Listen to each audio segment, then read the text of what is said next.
Hello, friends. Welcome back to another episode of I'll Call You Right Back podcast with me, your host. My name is Chad Medved. This is my podcast. Appreciate you being here with us this week. First and foremost, if you are a new listener, welcome to the show. Very much appreciated that you took some time out of your day to come and check out a new podcast.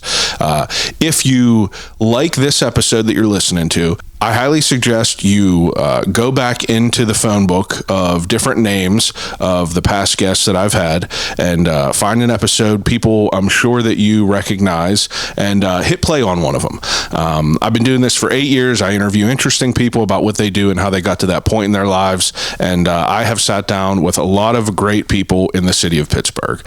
Usually, I'll Call You Right Back is a podcast focused on talking to people about their come up, really.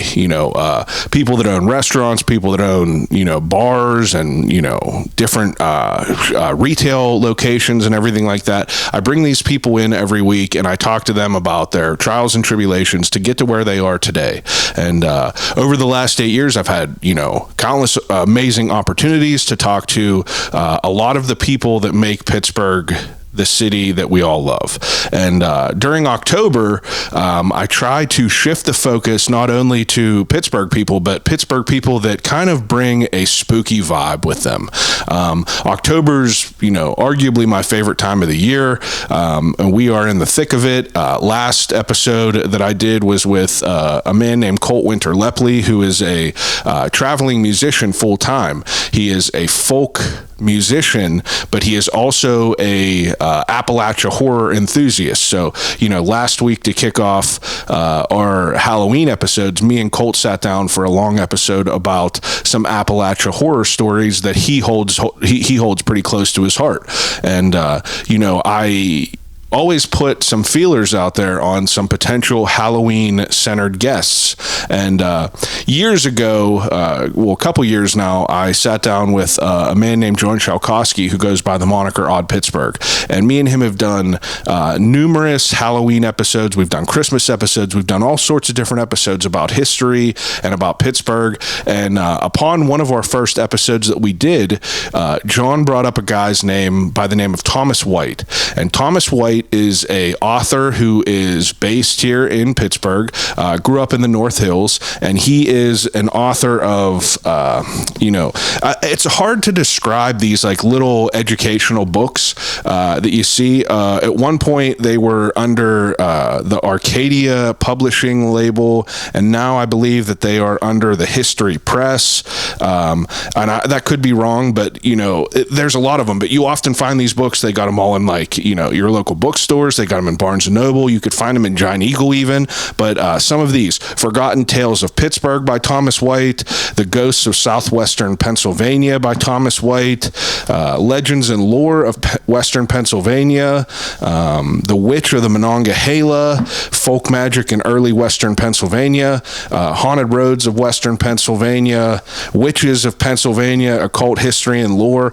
These are all some of the books that Thomas White has written over the years. So, like I said, John told me that I should talk to this guy, and I was able to get in touch with him this year, and I had him over to, come do another episode about some of his favorite spooky lore and history about the city of Pittsburgh. And it's always fascinating to sit down and talk to these historians who, really just pour their heart and soul into documenting not only just Pittsburgh, but the weird shit that happens in Pittsburgh. And there's so much weird shit that happens around Pittsburgh and the surrounding areas. And Thomas comes over and he, sits down with me and we kind of just dive into it all.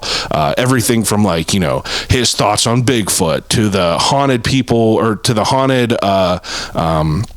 steel workers down in the Homestead area, to the bomber that disappeared in the river, and ghost stories and countless witch stories and even werewolf stories. Pittsburgh is known for some werewolf activity, which I really didn't know. I didn't know really nothing about werewolves, but Tom comes over and we dive into it all. And he is he's a teacher, he's a writer, he's a historian, and he's an enthusiast of the strange and unusual. And, I like to think myself the same. Me and my wife, we love strange and unusual shit. Like I said, it's in the thick of October. We have been hitting haunted houses out the wazoo. I think we got 8 this year, which is pretty incredible. We just, this past week we hit Portals of Fear, which is a new haunted house that is managed by a I'll Call You Right Back podcast alumni, Spencer Dillman, who is a fantastic special effects artist, but he started heading up one of the new haunted houses over towards West Mifflin. I believe that they're closed right now, but we hit the Torred Mine up in Tarentum, which is a haunted house at a underground mine that's used for educational purposes. We've just been on the map trying to do all the spooky shit. And this episode, was well received because I become a kid in a candy store whenever I have someone sitting across from me telling me all kinds of weird shit. There's nothing that I love more. So Halloween, it's already here and it'll be gone before we know it. So, you guys enjoy it. I hope you enjoyed last week's episode with Colt. I hope you enjoy this week's episode with Tom. And be sure to go check out Tom's works. You could find them in local bookstores around here and, obviously online. Everyone knows how to use Google nowadays. But I bet you if you even contact him locally, he does a lot of local readings and things like that at different local libraries. And I'm sure you could purchase directly from him, but he was nice enough to come by with all of his books and sit down and beat my ear a little bit about some weird shit that has happened in our area. So without further ado, I wonder what episode we are right now, because I can honestly not even tell you. I think we're at 311, episode 311 of I'll Call You Right Back podcast with author Thomas White.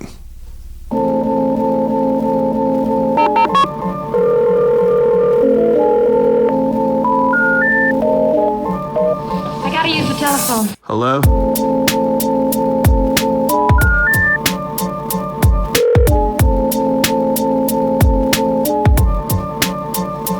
Telephone. I'll call you right back. Call you right back. Telephone. I'll Call You Right Back podcast. But I like the story of it all. I'm someone who, I don't, I believe that there's some weird shit that goes on. I don't necessarily know what it is, but I'm open to it. I'm not against it. I'm not, I just like to, I'd like to experience it. You know what I mean? Yeah. And I think that, the way I came across you though, is through John Shalkowski. Yeah. John. So, John reached out to me. Me and him have been friends for some time now, but he reached out to me a while ago and he was like, "Hey man, I think we should do a podcast episode." And, he came over with it was a binder of, visual aids. Yeah. And we talked for 3 hours and 40 minutes and he didn't even open the binder. These were just all stories. And he ended up mentioning that he was in some of your books and that you were a local author that is, would you say your focus is, the paranormal? I focus on the way I approach it. So because I'm a professional academic too, and I run the Duquesne archives and I've worked in museums and archives and I teach history and I teach some folklore and mythology too. I approach it as I'm documenting local folklore. I'm researching folklore, and but I'm also, I do believe in certain paranormal things. I think it's almost arrogant not to think it's a possibility, but definitely. So I try to find as much of a true story behind something. And what's often lost with people is they don't realize there's layers to these stories, right? Everything's like an onion. You keep pulling it back and there's another layer. And so some of it may be kind of just urban legend or folk tale, and then there might be something true at the base there. Usually all legends have something at the root, that allows them to flourish. And they extend out of control after a while sometimes. But there's definitely weird stuff that happens, and I've probably been to 600 or 700 allegedly haunted places, and 90% of the time nothing ever happens. Yeah. That 10% of the time, It's what happened? Yeah, it's like there's weird stuff, and I'm not, I'm super skeptical when I see things happen. I think it's a noise from the pipes. Is that something in the wall? And lots of times that's all it is. But sometimes there's stuff that unexplainable. Yeah, it just isn't easy to disprove. So, are you from around here originally? Yeah, I grew up in Ross Township, up in the North Hills, and I went to North Hills High School, and then got my undergrad at La Roche. It was college back then before it was university, and I had a great professor there, Ed Brett, who he had kind of an interesting background. He had a PhD in medieval history, but he switched to kind of Latin American studies. But really, what he studied was the history of religion. I kind of bled through the two of them. So medieval is one of my favorite areas, but I got very interested in Latin America, but also the history of religion. And I really like the history of like what people believe, folklore, mythology, religion, all of it, I mean, it's the most fascinating thing in the world. It's like people die over it, so it's pretty crazy. So, I mean, you just said medieval history, like that's such a cool, I never heard of someone majoring in that, but it's pretty neat. Yeah, I do. It was one of my favorites. Still probably my favorite area to read about history is medieval history. There's so many interesting stories, Yeah, randomly, have you read Between the Fires? That I have not. Have you familiar with it? Yeah, I've heard of it. Yeah. Yeah, it's like any medieval horror, like cosmic horror book. It's obviously a fictional novel, but like it's always on one of the lists of like must read. And that thing, if you are a reader and you like pleasure reading, like that's a wild one to read. Yeah. A lot of cool descriptions on like religious type of like horror in that that's a little bit more unique than like other things that you would hear. It's the only book that I think that I've ever read where I was like, damn, that feels eerie. Like it made me like feel kind of creepy. Whereas like, I read a bunch of Stephen King and nothing like really gets under my skin, but the Between the Fires was very, very bizarre, the way that they described things and the way that it had like a religious, like, through line of it all. But, from a young age though, were you someone that believed from a young age? I was always interested in weird stuff. My mom had a lot of books, like when I was growing up, she always had like the Reader's Digest, like Book of the Unexplained or whatever, because she was kind of interested in it. And she had some experiences herself, some interesting things, including like precognitive dreams and things.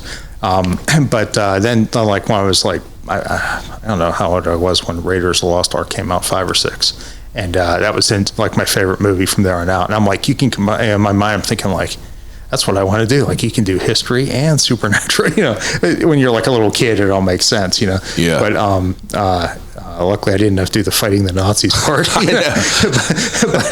but, no jumping off of trucks, so far. But, but that kind of sparked my interest because those are both things I was interested in.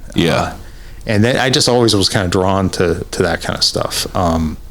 The idea that there's unexplainable things. I mean, there's that great quote that's used all the time. It's used to death by Albert Einstein about the, most beautiful thing in life you can experience is the mysterious. It's the source of all true art and science. And that kind of, it's true that people repeat it because it's true. You have this, these mysterious things are what are really interesting. Yeah, that's cool. The root of it all. I mean, that's kind of, loosely, that's kind of like why the podcast became what it was. Is like, I've just been very curious about people and like, as you become an adult and you get stuck in your routine of your 9 to 5 and, your passions on the side, it's like, I was still like yearning to learn other people's crafts and everything like that, and it would be weird for me to like run into you at a restaurant and like just be like, oh my god, you're Tom White, I read your books, and like bother you for 2 hours. So I created a medium to invite people into my home so I could bother them for 2 hours, and they kind of know what they're getting into. But from just beyond like the unexplained and like the creative end of it all, were you like a horror kid? Like, were you watching horror movies and stuff like that? Yeah, I always loved the old Universal monsters, and I was never scared of monsters or horror stuff when I was a kid. Like, I watched Jaws when I was like 5. I was like, I thought it was the greatest movie ever. Like it didn't bother me in the least. Still is. Just horror movies didn't creep me out. You know what I mean? And the thing with the only thing that creeped me out was like The Exorcist. Yeah. Like the real like the possession stuff that creeped me out. 100%. Anything else, I'm thinking like, okay, well, if in my, as a child, you reason, like, okay, if there's a monster, if there's Dracula, well, we know how to kill Dracula. Yeah. Worst case scenario. I know the demon actually, stuff though. The ghosts and the paranormal is like, what really is wild to me. I just actually read The Exorcist like a week and a half ago for the first time, and even the book, it's like, anything that has to do with that. I don't know. It feels like it's like, unmanageable. Yeah. You know what I mean? It's a whole separate category of things, and I know of like. And I know a lot of stories. Like I have thousands of stories at home, and like I've written about tons of stuff, and I know all this. But I have a lot of stories that I know people who they've asked me not to write about these stories. I mean, like things that I've been told and things that I've seen happen. There's some truly terrifying stuff out there. Like most people don't even Yeah, it's just like, and it's weird is like recently, a couple weeks ago, obviously for October, like I explained to you before, like I kind of shift my focus to guests that, kind of align with the spooky vibe. Yeah. And there is a folk musician who came in named Colt Winter Lepley, and he's an Appalachian folk horror, kind of junkie fanatic, and he's from Bedford. He had some stories himself, but he ended up bringing The Witch of the Monongahela and like referencing it, and that's what kind of like jogged my memory to like, I was like, oh, I recognized your name again, and I remember John telling me about the different books that you read, that you wrote, and he brought it up, and I was like, man, I would love to reach out, because like you have like kind of a broad, you have a kind of a broad range on like what you're writing about. So, like your interest in, going a little bit deeper in that, like when does that really start to take off? Well, I was always interested, like when I was in college, back to medieval, one of the things that got me really kind of starting down this track again is I started to read a lot, and I actually had like an independent study course as an undergrad on apocalyptic movements and the history of apocalyptic movements. But that was like in the 90s, so like it was like a golden age of conspiracy again, right? So my favorite show is the X-Files. It's like you just start reading all the stuff, just for fun, But then, so I got a master's degree in public history, which I specialized. It was like archives, museums, and historical editing at the time. It was called. But it's public history. So that's like the bridge between like academic history and popular history. Like people that work in museums and historic sites are usually public historians. And I worked at the Yinz History Center for the first 6 years. First 6 years of my master's degree career, I've actually been an archivist since I was 18, working as a student worker. Yeah, let me interject real quick, and let me I'm kind of curious. Coming up in high school, was this always something that you wanted to do? Yeah, I always liked history and art. They were the two, and even down to like the right before I was going to school, and I wasn't sure which path I was going to take. But I was good at fine arts, not like my wife's a graphic designer, my daughter's a graphic designer. Like that's a different way of thinking than like fine arts. I could draw really well, I could paint a little bit, I could do that kind of stuff. But again, that's not that's not going to pay the bills as well as my history degree. No, yeah. I'm joking. Neither field is lucrative. I know. But so I ended up going into history. I made that decision, and that came really natural for me. I always remembered stuff. I was really interested in ancient civilizations. I mean, I read about obscure stuff that nobody else cares about, and so I ended up going to that. But I also liked like the tangential fields, like sociology, anthropology, folklore, mythology, all these things together, even literature to a degree. You know what I mean? Like as it complements, and so I kind of like them collectively. And so I just when I got to grad school, I was busy though. Grad school's a pain, so you're doing a lot of stuff. But when I started working at the Yinz History Center, I started thinking of all these legends I heard as a kid. And you're looking around here at the History Center. I'm like, wow, I just look up the real story behind these. And I'd read the academic theory on folklore and some of the stuff, and there was a lot starting to come out in the 90s. Before the 90s, there really wasn't a lot academically. Like these weren't safe topics. Like in 1975, you weren't, unless it was like witch trials. But even then, it wasn't necessarily in the same way it's approached now. Yeah. But now it's like you can write, the history of people that believe in Bigfoot, like not the history of Bigfoot, but the history of the people that believe in Bigfoot. Yeah. And that can be your academic plan. There's literally books like that. You know what I mean? Yeah. And it's an academic book, you know, and it's okay now. You know, in like 1975, they would have just told you pick a different topic or leave. You know? It's like, are you serious? Yeah, exactly. Because we all need one more book on Abraham Lincoln, right? How old are you? I'm 50. Okay, 50. So I'm just trying to get an idea. So like, whenever you say that, whenever you were younger and you would hear these things, like, what were like some of the first stories that you remember hearing? So my two favorite, and the two I would hear a lot as a kid. When I was real young, I'd hear the story of the lost bomber of the Monongahela, the one that's on the cover of my first book. Yeah. And about the plane that disappeared in the river. And that always fascinated me. That's more of a conspiracy theory. Conspiracy. Real quick, if you could give me an abridged, like, what do you think really happened to that? Sure. So the plane, I mean, I'm sure many people have heard that story. 100%. Yeah, John, that was one that John talked about in the beginning. And when I was at the History Center, we were working with the B-25 recovery group. So I actually went out on boats with those guys a couple times. We went and like side scan sonar the river and everything, and did like they searched for it and everything.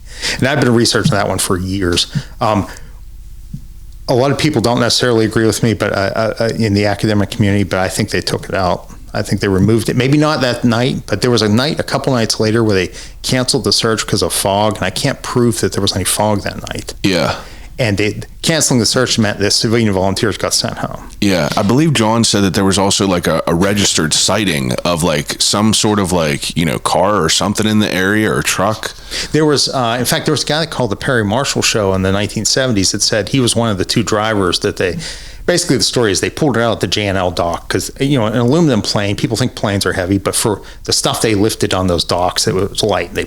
The story is they picked it up by the tail, cut the wings off, put the wings on one barge, covered it in a tarp, put the body on another barge, covered it in a tarp that they used for the coal, the big coal barges, took it downriver over the lock and dam to the Sewickley Coast Guard Station, unloaded it, probably cut it up some more, put it on some trucks, took it out to the Nike Missile Command Center in Oakdale, vanished from there. That now holds the new Grist House Command Center. And that's you know, back when that was active, and then, you know, some people say it went to Wright-Patterson or whatever.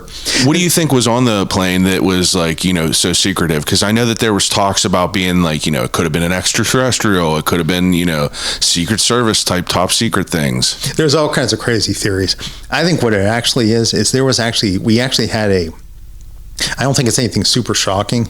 But there was actually an experimental radar system in development at that time. So it went from Nellis Air Force Base in Nevada to Oklahoma to Michigan and it was supposed to go to Andrews Air Force Base. You know, everyone always says it was going to Olmsted. That was just the next stop. It was going to Andrews Air Force Base. And, you know, the crash report's still redacted to this day. Yeah. But, the contents, I think there was this really sensitive radar system that was being developed right around that time, and it wasn't publicly known yet.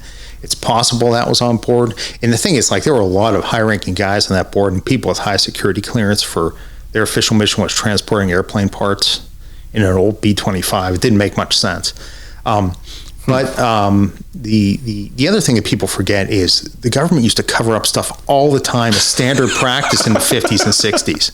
I mean, we dropped a hydrogen bomb off the coast of Georgia, and nobody knew about that for 30 or 40 years. You know, like they dropped a bomb in the Canary Islands. They even dropped a bomb on Kansas that didn't go off. Like, you know, it fell out of a plane. Like, there was a time when nukes almost went off, and they couldn't get something. I forget the details of the story, but at one point something was going wrong, and they thought they were going to have to launch the rocket, but then the bay doors wouldn't open, you know, things like that. It's like the government has a record of being a little bit peculiar. And the thing is, like, you know, they just cover stuff up for standard. Like, you don't want to look bad, especially during the Cold War, the height of the Cold War.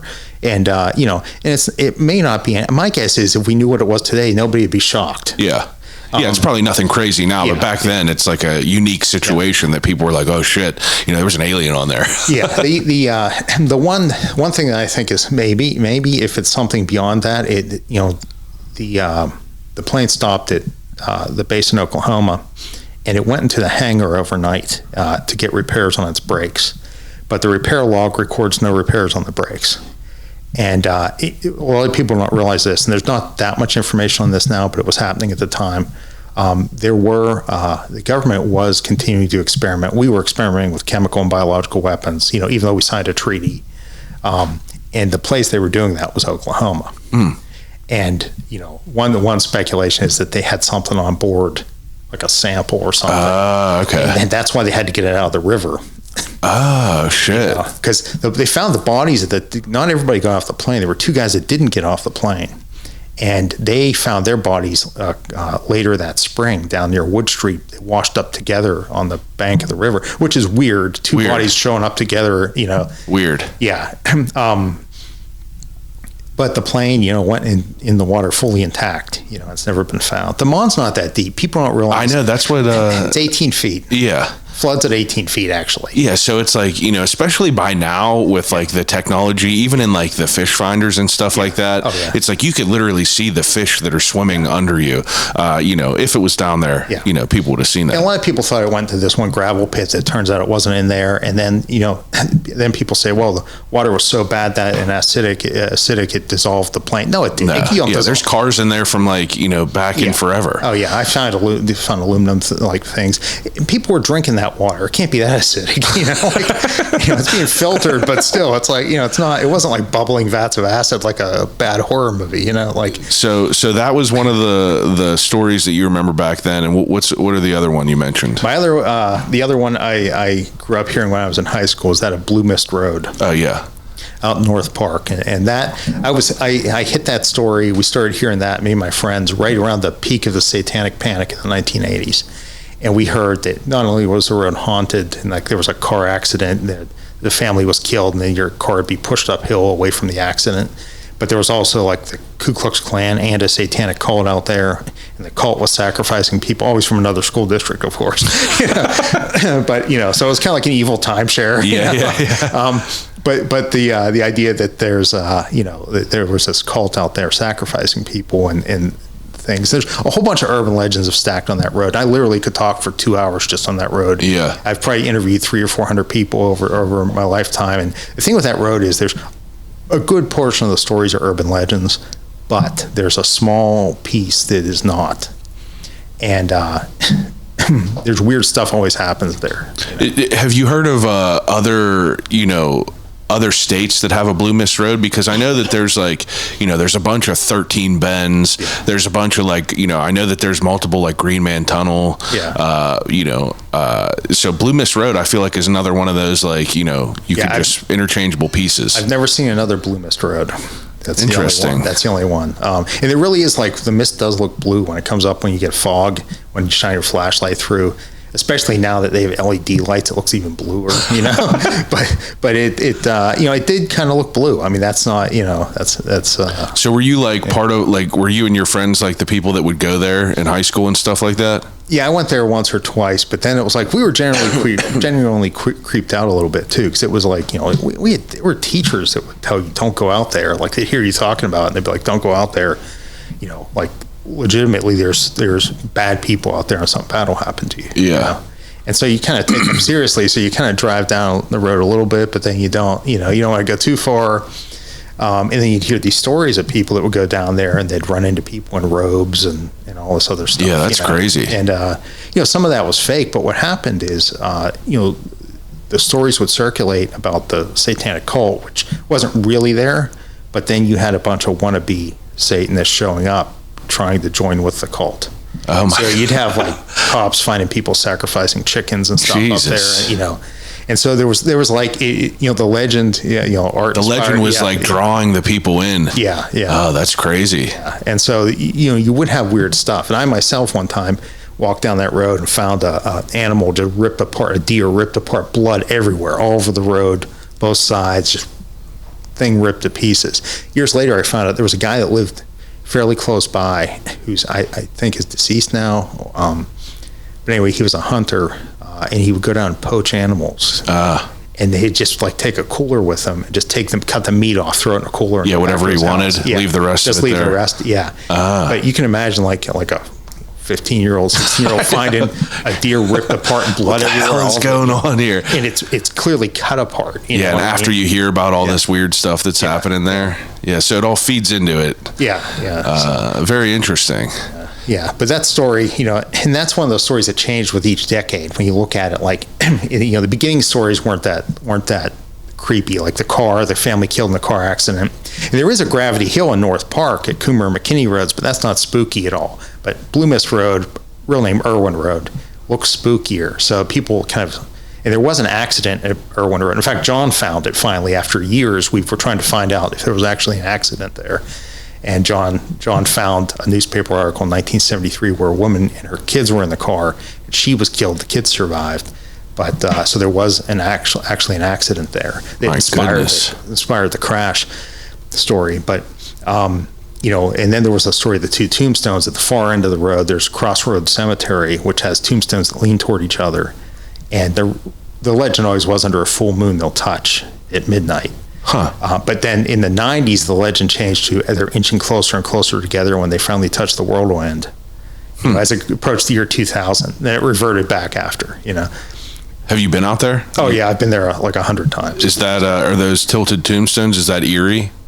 No, I mean they are tilting. They're the kind that have the big kind of sarcophagus stone attached to them. I have a picture here, but there's they have like the big like above ground sarcophagus attached. Oh, so yeah, they're really yeah. noticeable. And across from them, there's a legend about a hanging tree in North Park too, and there's this big creepy tree across from it. There's a couple candidates for the hanging tree that supposedly bleeds when the moon's full. It's actually a picture of these tombstones here. Oh wow. Yeah. Oh yeah. So like they're oh wow, that's pretty crazy. Yeah. So whenever you're starting to become an adult that's I guess we could assume that you would be somewhat logical in air quotes, trying to find the logic with all this. Yeah. When is when do you start going to these haunted places, and when do you go to when do you start trying to find these things? So probably around 1999 is when I decided to kind of professionally start looking into it. How old are you at this time? Let's see, how old was I? I guess I was probably 26 maybe. Okay.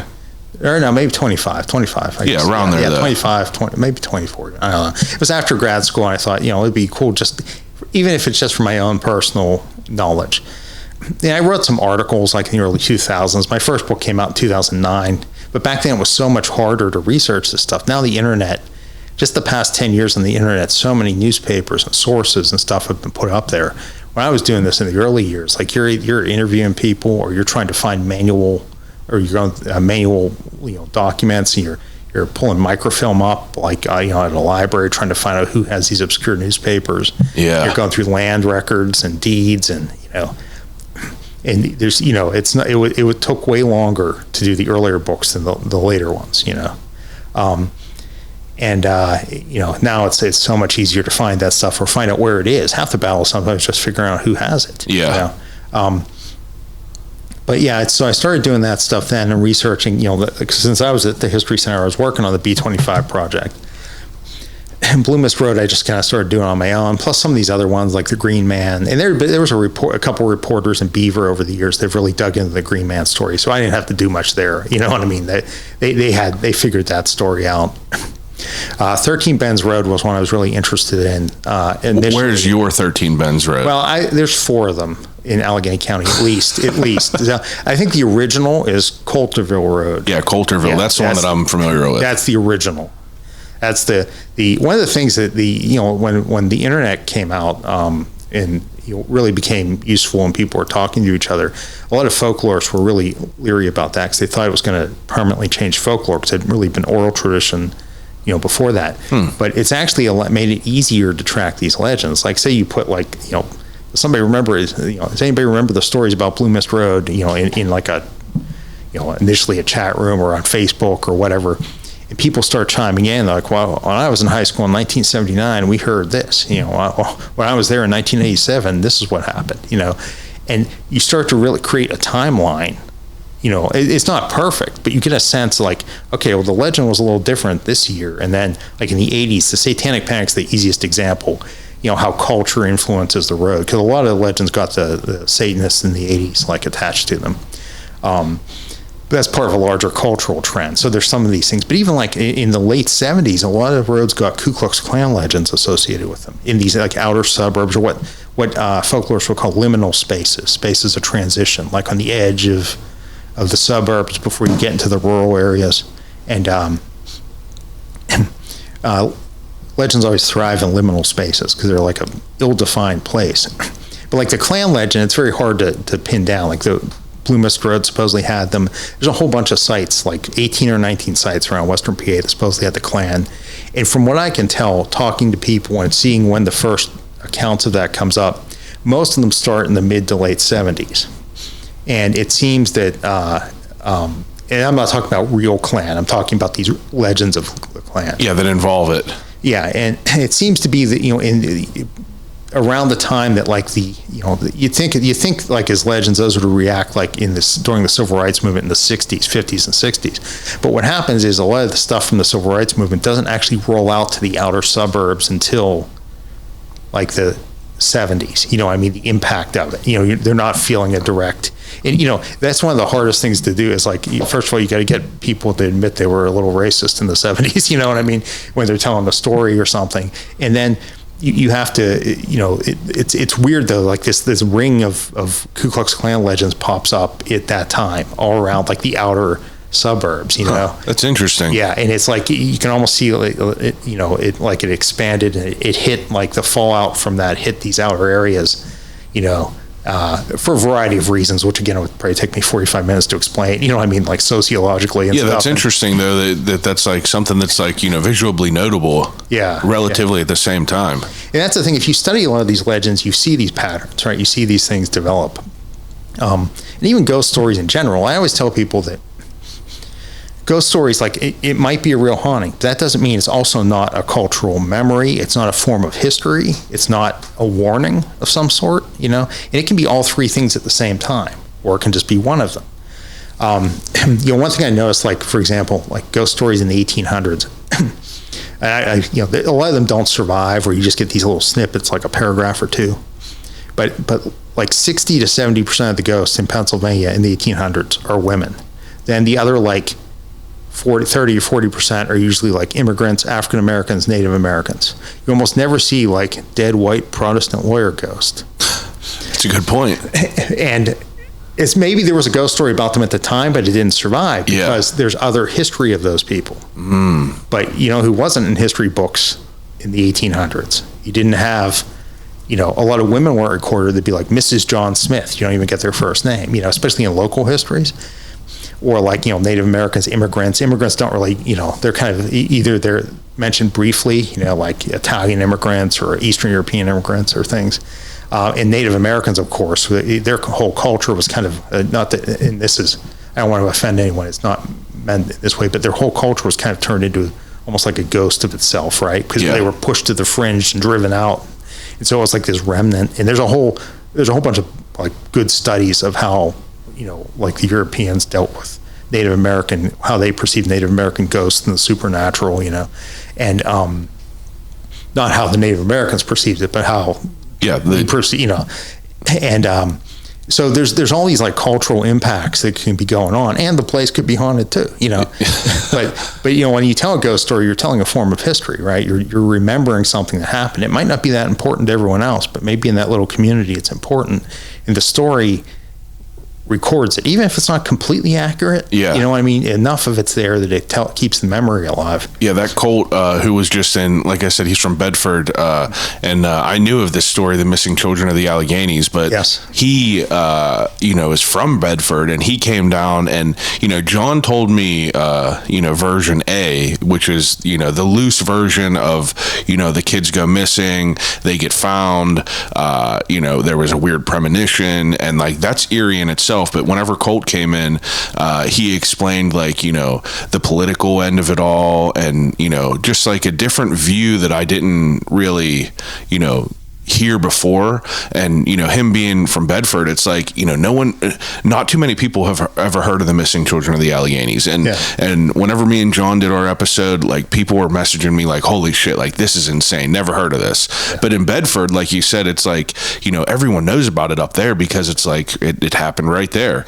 So it's like you were saying, these little areas that have this history, it means something to them.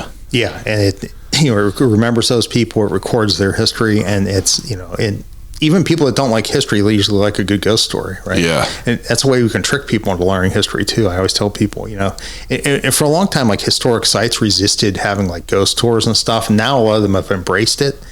And that's the way you get other people to learn the history, Yeah, we went to Salem. That's the first thing we did. Ghost tour about, all that. And, like you said, it's an interesting way to consume it. It makes it a little bit more palatable rather than just reading a textbook. Yeah. And I mean, you look at a place like Gettysburg, right? Now, some people are, kind of against the whole second industry in Gettysburg now is ghost stories. But that's brought a lot of people to Gettysburg that probably wouldn't have gone to Gettysburg. I love the Civil War. I'm actually teaching it this semester, and I've got, a lot of, probably 500 books on the Civil War and all kinds of, but the thing is, like, that can tend to be its own kind of little group, you know what I mean? And some people get into the military aspects or the social aspects, but, a lot of people are like, oh, do you want to go to a battlefield? No, I don't want to go to a battlefield, but, oh, it's haunted. Well, in that case, I'll go to the battlefield, and then they do learn. And then a lot of those people end up going to other historical sites from the Civil War because they've learned about it. Now they have a little bit of interest. They realize they learn other things too. So, all these stories, it's all way more complicated than it appears. It's just like somebody told a ghost story, There's all these things that carry with it. It's part of the fun to unpack all that. It's interesting to think of it in that way, like as a way to approach learning. Having like these ghost stories and things like that. I don't know why, I just never really thought of it like that. Now, growing up, you said you've been to hundreds of places that are so-called haunted. Do you have like a first experience or any experiences with like something unexplained? Oh, I've had plenty of weird stuff happen. Probably though, I'm trying to think what would be the most the strangest. I mean, weird things will happen. I mean, I've had weird things happen on Blue Mist Road. Weird things happen other places. Like, and I tend to go, like when I'm doing research, I tend to go by myself. Like a lot of people are like, don't go by yourself. But I'm like, but there's nobody influencing what I'm experiencing. Sometimes if you're with a group, you see that. And I've seen that happen. So I hear something that's a normal noise and it freaks people out, and then they all start screaming. And they're doing it for fun, which that's fine. If you're doing it for fun, that's one of the reasons you tell ghost stories. I'm doing it for the research. So you go to a place, and I like to at least once experience it completely by myself. And I'm not like afraid of the dark or anything. So like I'm fine like walking Blue Mist Road by myself at the night, you know what I mean? Like, but I've had weird stuff happen. At one time I was with this group and we were in the basement of the Homestead Pump House. Where's that? That's in Homestead. That's the pump house now it's fixed up, and I haven't been there in a while. And that's run by the Rivers of Steel Heritage Society. Oh, okay. And the upstairs is fixed up for like they have craft shows and stuff. And that was the only piece of the mill that's left, is my understanding, of the Homestead mill. It was literally where they pump water in to cool the it's right by the shopping center down there in Homestead. Yeah. It's right at the end near the river. And at the time, excuse me, and I don't know, I haven't been there since 2013 was the last time I was there. That's when this happened. This ghost hunting group, who I knew a lot of the members, and one of the members was a volunteer for Rivers of Steel. And there's a great guy that runs Rivers of Steel named Ron Bariff. We went to grad school together, and he does a great job with all that stuff. And he let her bring her group, which honestly, most of the members of the group were like over 50 at the time. So it was like they weren't like kids in matching T-shirts, trying to get on TV. Yeah. They were pretty serious. And I believe some of them went to had taken classes at Duke's Parapsychology Laboratory back when it was open. Anyway, so they were there. We were there for a long time. I ended up going with them, and we were upstairs and downstairs, and they had all their equipment. And I brought a voice recorder, just for the heck of it, and a flashlight. Just a regular tape recorder? A digital recorder at that point, yeah. I was also kind of watching them, too. Sometimes I watch the ghost hunters and see what they're doing, as much as I'm watching something else. And we were there for a while, and actually upstairs, not much happened. I think they got a few little things or whatever. And excuse me, some of the, I know a lot of the group had to leave. I think they had like a wedding or there was something going on the next day. A bunch of them had left. So there were like 3 of us left. me, this one lady, and this other guy. And we were in the basement. Now, in the basement of the pump house at the time, and I'm not sure if it's still like this, but it was like we just signed a waiver to go down there, I believe, and there's no power or anything down there, and it's literally like the day they shut it down, they just dropped everything and left, right? So it smells like an old industrial ruin. Like, how big is it? Oh, it's pretty big. It'd be hard to estimate, but it's, I mean, it'd be bigger than like the basement of a house. Oh, okay, like, yeah. It's pretty big, and it's they call it a pump house, but it's really like a building, you know. It was pretty big, and it's all. I've been in lots of old rusty industrial ruins, and it kind of had that smell, you know, like you get the rust smell that's in your nose, and after a while we were there, and I'm thinking like, man, I wasted like Friday night. I think it was a Friday night, like nothing's happened, you know. So we're about to leave, and the one guy asked, and we're maybe, you know, one of them was about as far as you are, and then maybe one over by your chair over there, and we actually didn't even have any. I think we just had flashlights on at that point, and because there's no light down there. And the guy says, "We're about to leave now. Is there anything we can do for you before we go? You know, any last thing?" You know that feeling you get when someone steps up right behind you? Yeah. I got that feeling then, out loud, not like played back later. This was like we're talking now. This voice says, "Help me." No shit. Yeah, right by my ear. And at first, like, I didn't really hear that. You know what I mean? So I kind of turned and I look at those two, and they both heard it too. Oh, I was just they both heard it, and I could see the look on their face. And here later, we found out it was recorded on the device. It was on my device. Like, wow. So he asked again, "What can we do for you?" Once again, right by my ear, it was, "Help me." You have this on a recorder? Yeah, it's on a digital recorder at my house, and so at that point, I kind of stepped away. I don't know what I was doing at that point, but I stepped away kind of sideways, and I just kind of looked back in that direction. And I said, "How can we help you?" And his voice said really softly, "I'm cold." Wow. And then we kept asking questions for like another half hour or so, and no more responses. Oh, it was just, "Help me, I'm cold"? Yeah. Wow. But that area, like where we were standing, like that's where the Homestead strike happened, right? That's where the people died. They either died in that building or their bodies were laid on that floor. So forgive me, because I'm very ignorant to, a lot of our local history. What happened there? So the Homestead strike in 1892, and this isn't my area of expertise, the labor stuff, but in 1892 there was they tried to unionize the Homestead mill, and the workers walked out, and they were trying to form a union, and Henry Clay Frick barricaded the mill, and Carnegie went to Scotland.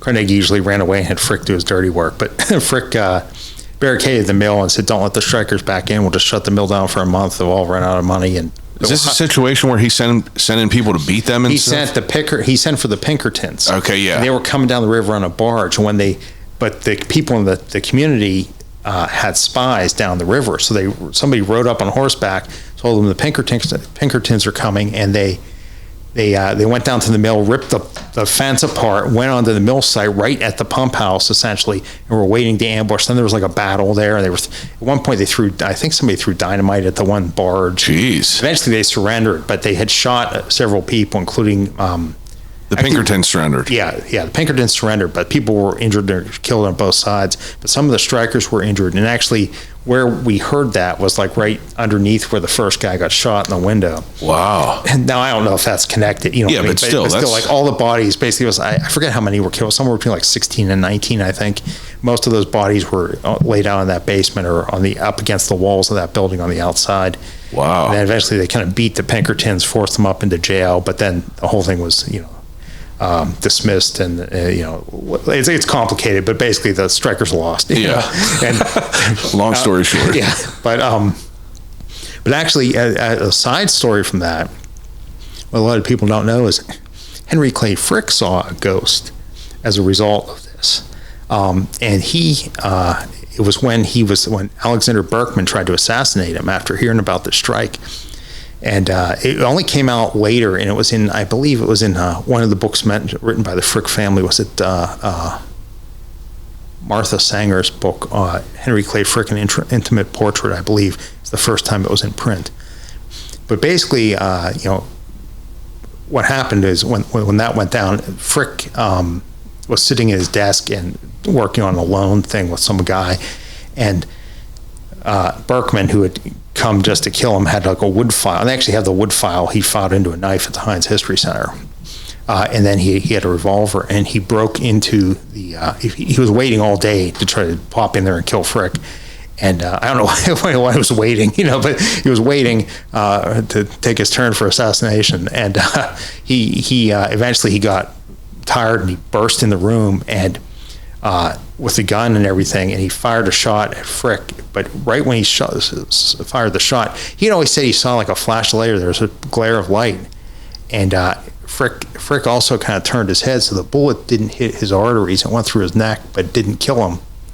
And Frick would, I believe, get shot again and then stabbed a couple times. The other guy at the room, this was the funniest part, passed out. And Frick got up, and then after he was shot and stabbed, subdued Berkman. And they were going to come in. One of the guards came in and was going to kill him, but he said no. Jeez. I think at that point, Frick knew that he won, propaganda-wise. So you can link them now to the anarchists. But years later, Frick would tell his family that the reason he turned his head is because he had a daughter that had died previously. It was like, you're not supposed to have a favorite child, but that was his favorite child. And she appeared in the corner of the room, he said. Wow. And he turned his head to look at her, and if he would have had his head facing straight, it would have got him. But he turned his head. And Jeez. And Berkman always said he saw a flash of light, and that's why he missed, and people gave him a hard time for years.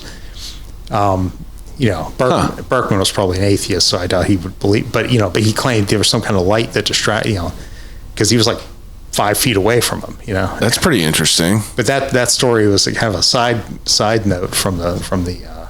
But you heard that, and they heard that was there too. That voice in the basement. Yeah. Wow. Yeah.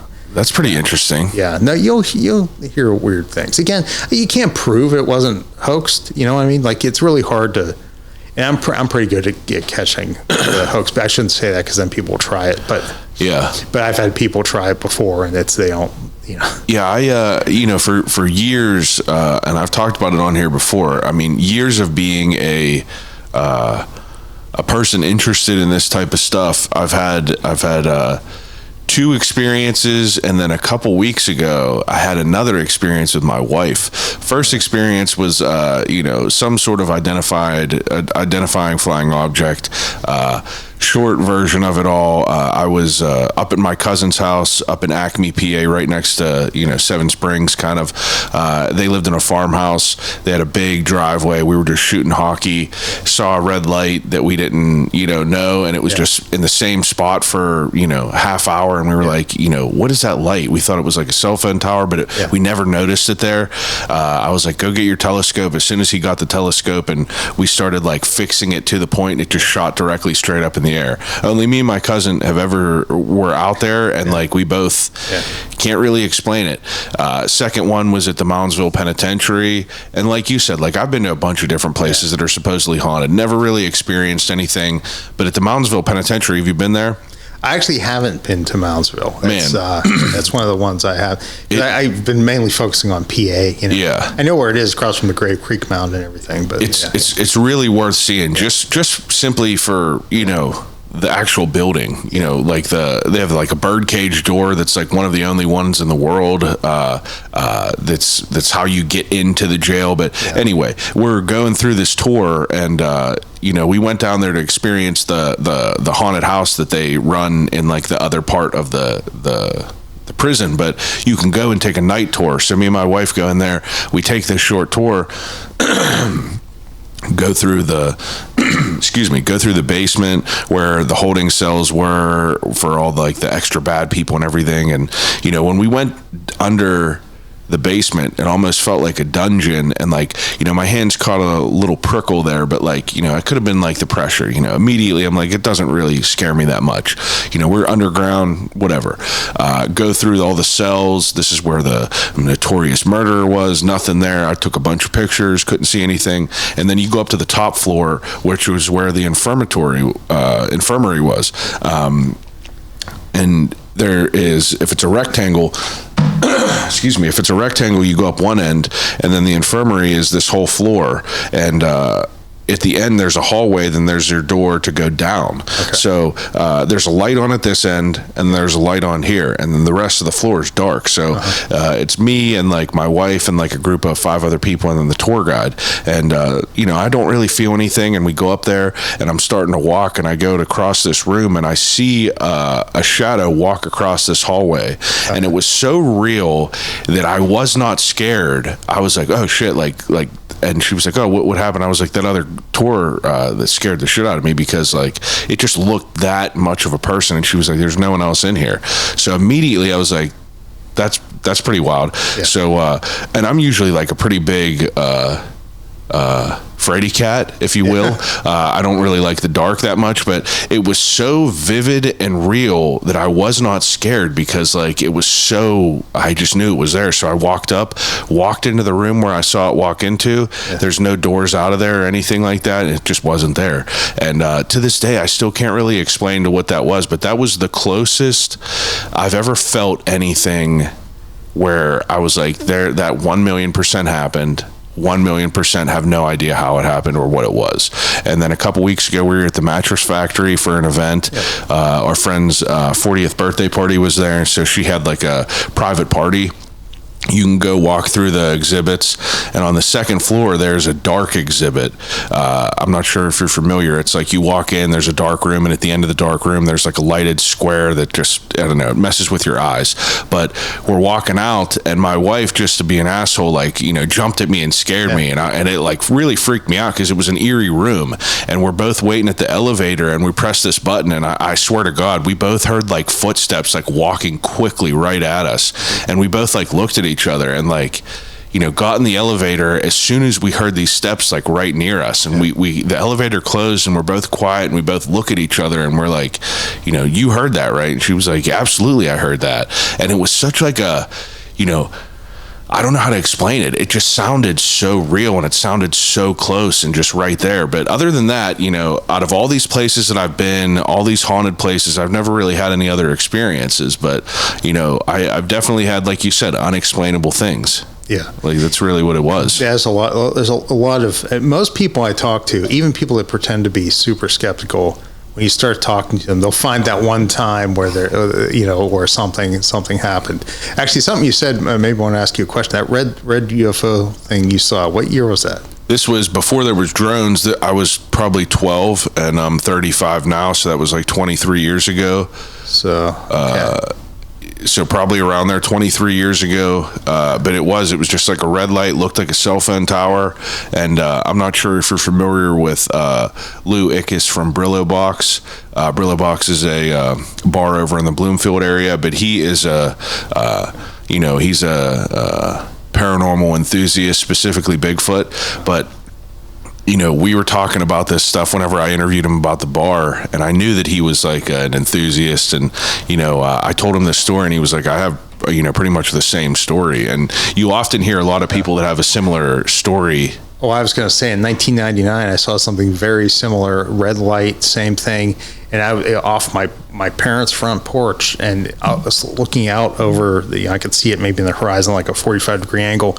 And I was watching it for a while, because I knew all the radio towers from growing up there. I knew it wasn't in the right spot, so I thought, well, something's going on. And I saw it.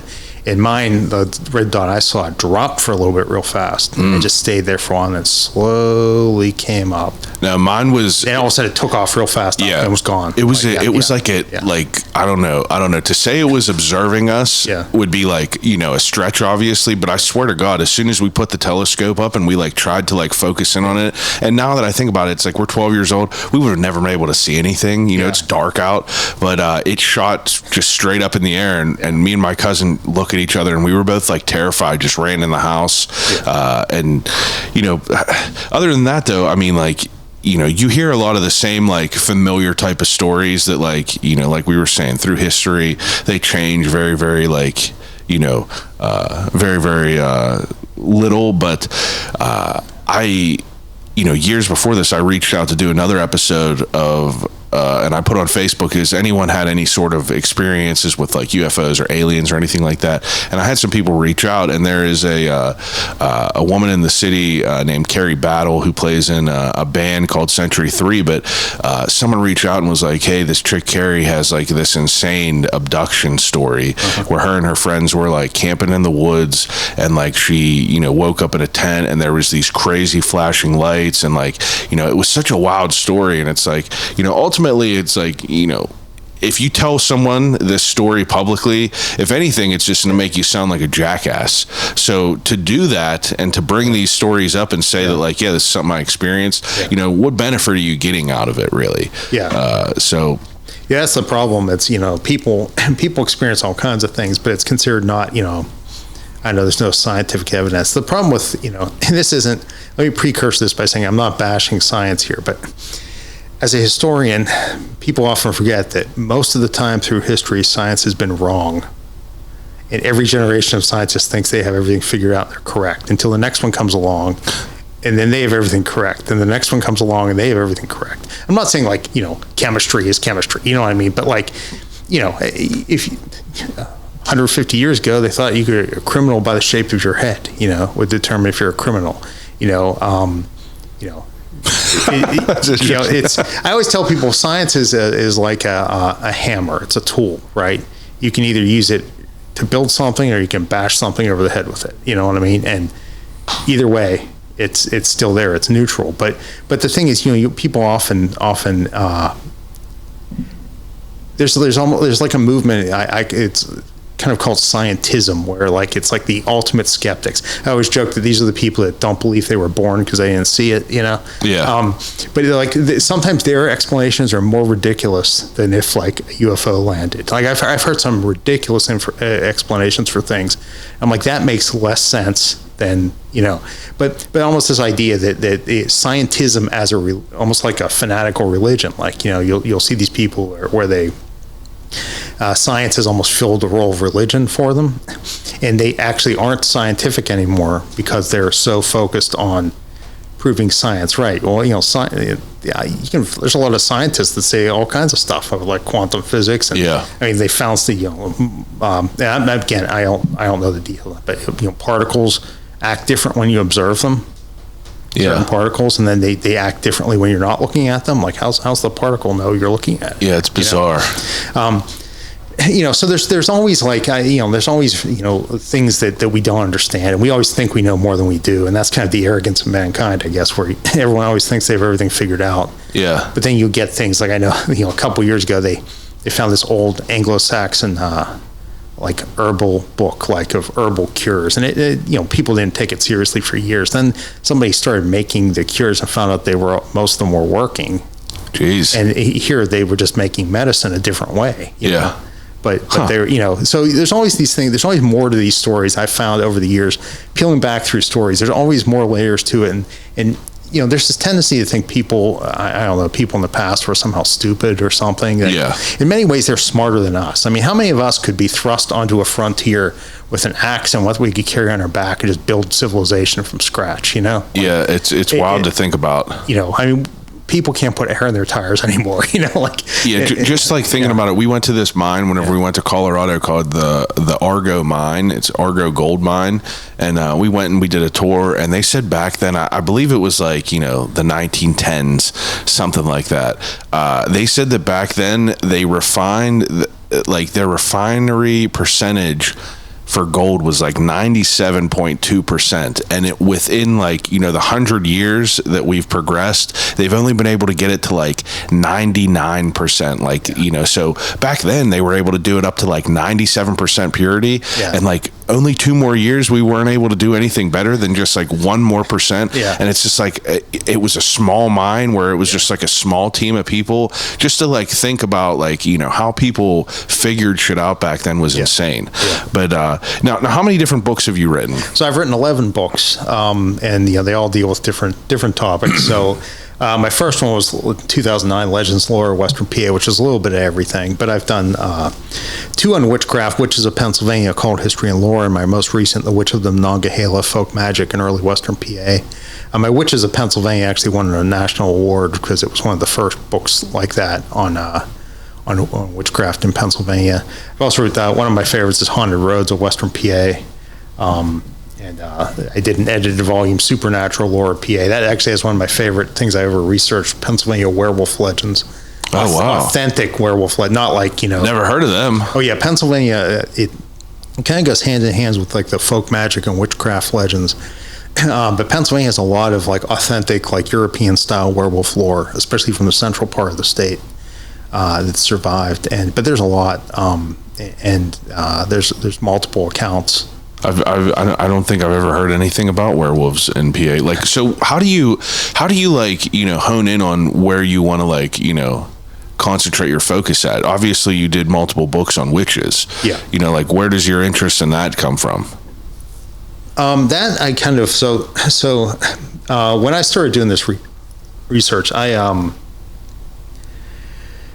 the order of the books I did, so I did like Legends and Lore, then I did Ghosts of Southwestern PA, then I did a series of small books, Forgotten Tales of Pittsburgh, Forgotten Tales of Philadelphia, Forgotten Tales of Pennsylvania. I did Gangs and Outlaws of Western PA, I switched to true crime for a while, and then I started did the first book on witchcraft. But what I do, the way I research is I research, and usually I find like 20 things simultaneously. I focus on 1 or 2, but then I'll save all the other information I'm finding, But the witchcraft stuff, like when I first started, and a lot of it, I wanted to delve into the mechanics of it. And like, what do people actually, like, what was the witch actually doing?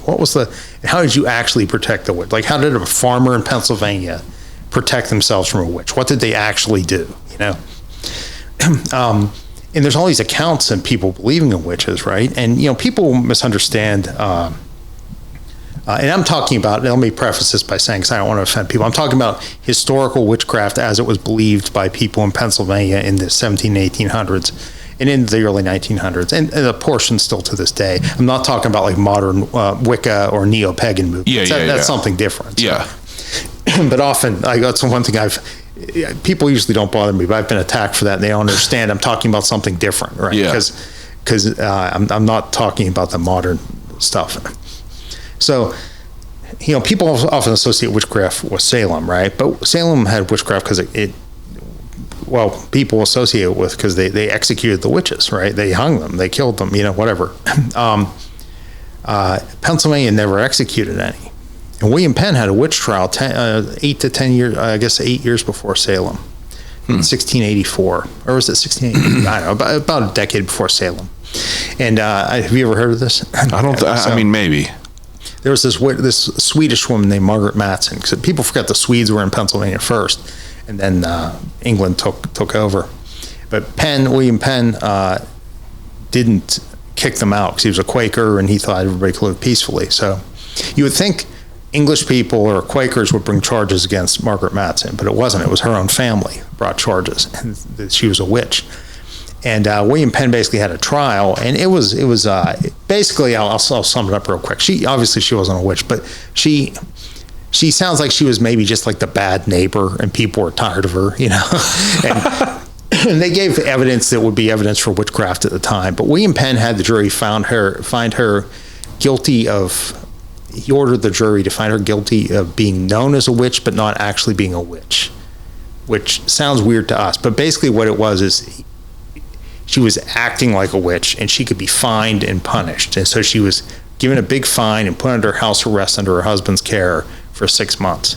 So she left everybody alone. And basically, William Penn said, nobody's going to be convicted of witchcraft here. He didn't want it to turn to Europe. And people often forget. People often think that it was like the churches in Europe executing witches.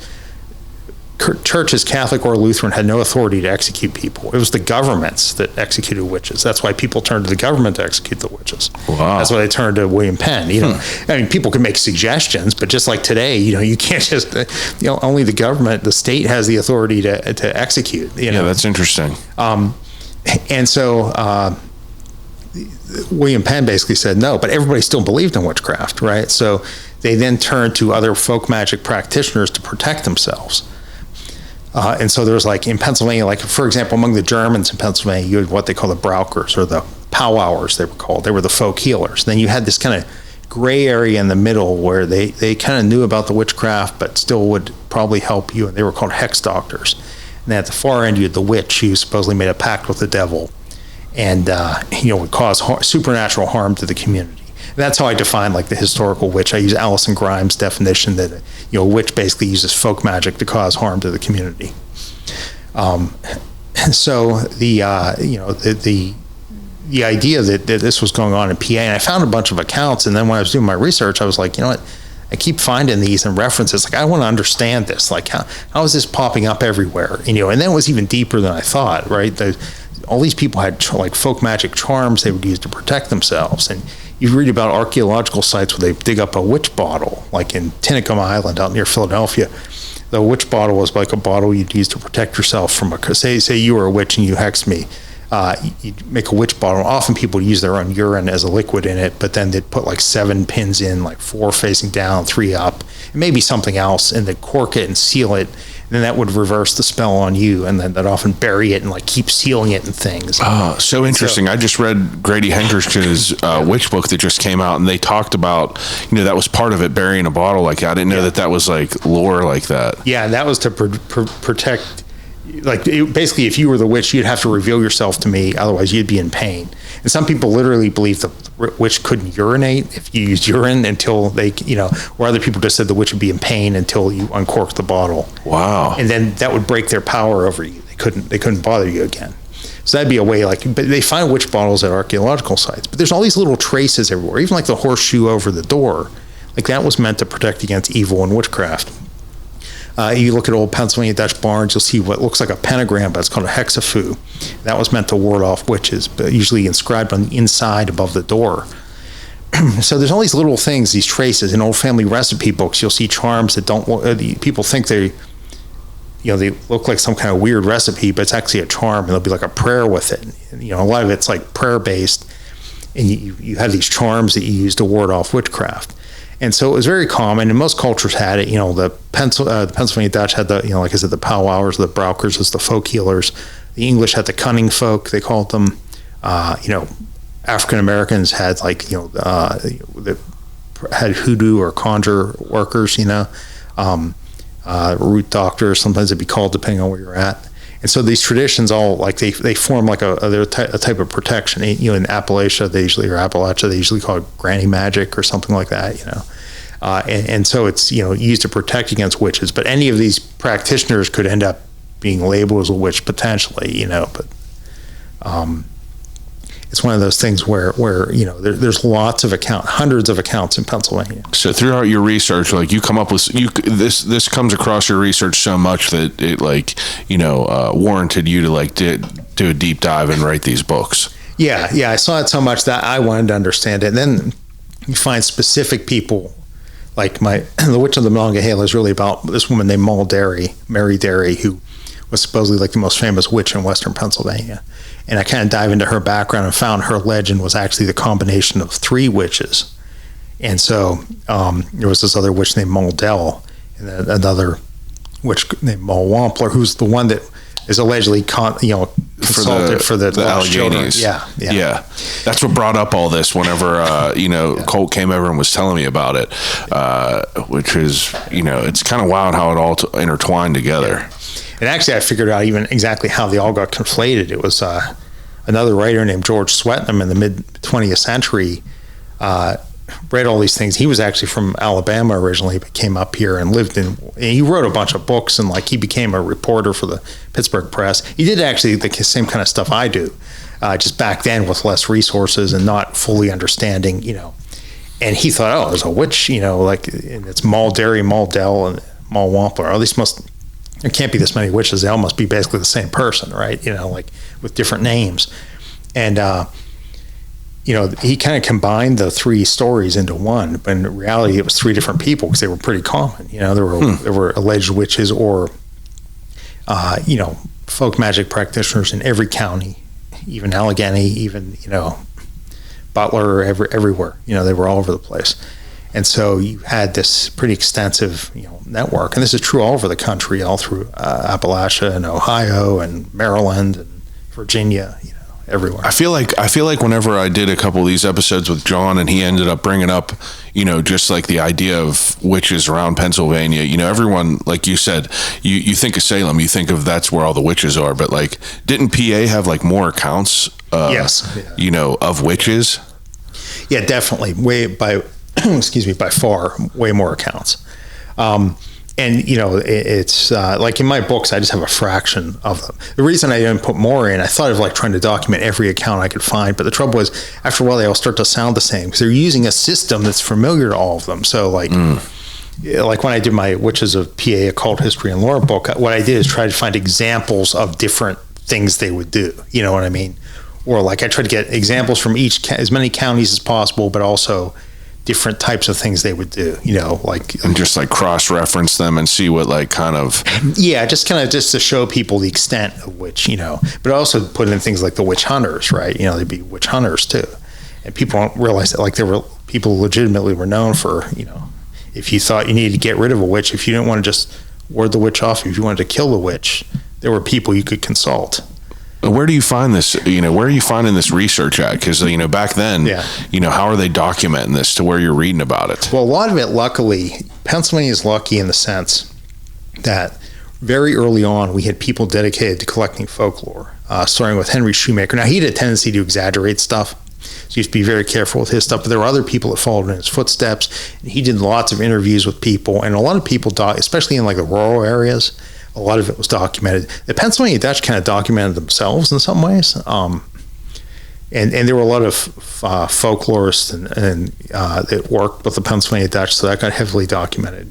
There's lots of stories that survive in various places. Now, sometimes, you have to take it with a grain of salt. Like you have a story that survived in a book, like a local history book, that obviously was a word of mouth story at the time. They wrote it down and put it in the book.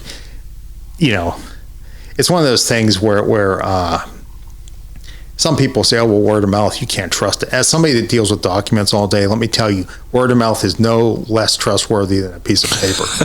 You can lie on a piece of paper just as easily as you can lie saying. So, like, neither one is necessarily, you know what I mean? Yeah, nothing's gospel. Yeah. So it's one of those things where, there's some really old, accurate word of mouth stuff that has survived, that's been proven, But it's difficult. People always ask me to explain how I do my research, and it's kind of I almost can't explain it. I just search through tons and tons of stuff and find little pieces here or there. I think it's probably similar to the way John does his research too. Yeah, like John just reads old newspapers. That's literally how he explains it. Like we've done Christmas episodes about random shit that people have never heard about, and Gustav Whitehead and all these people like that. Yeah. And it's, I ask him that. I'm like, how the hell do you even come across all this shit? And he's just like, dude, I just go. And if something piques my interest, I might make a turn and go down that road, or I might make that turn and go down another road. And it's really fascinating. And like, these books. So like, is this all the same publisher that does all these books? Yeah. I started with the History Press is who does it, but they were bought out by Arcadia, Arcadia. Okay. About halfway through my run, I forget what book they were bought out, but they kept that History Press imprint.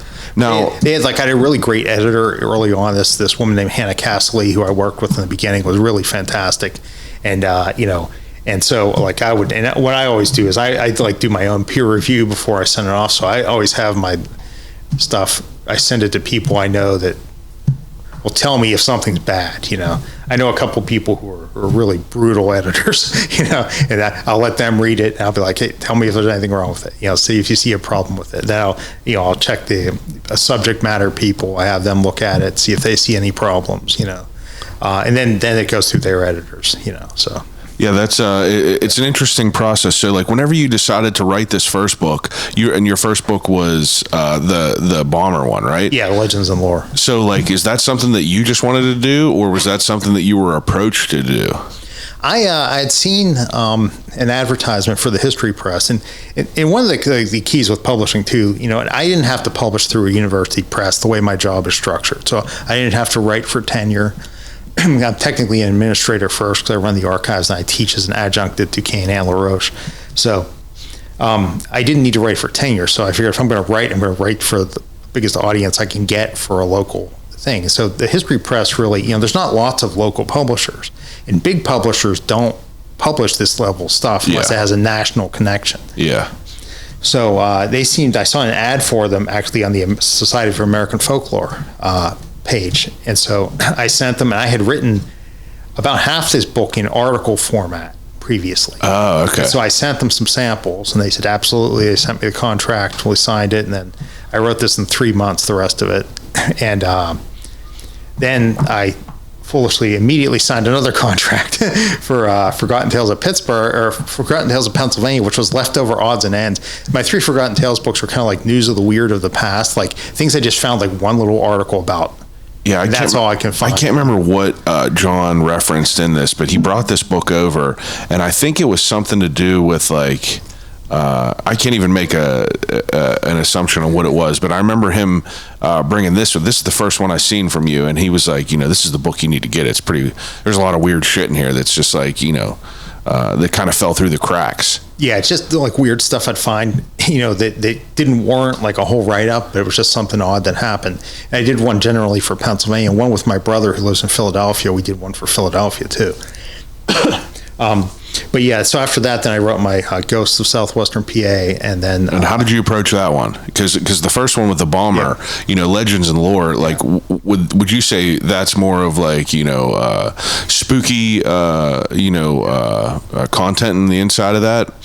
Yeah, it's a combination. So I did legends from the French and Indian War, stuff like Braddock's Gold, okay, and Old Tom Fawcett, which is a fascinating legend, Opay Malaya's Curse.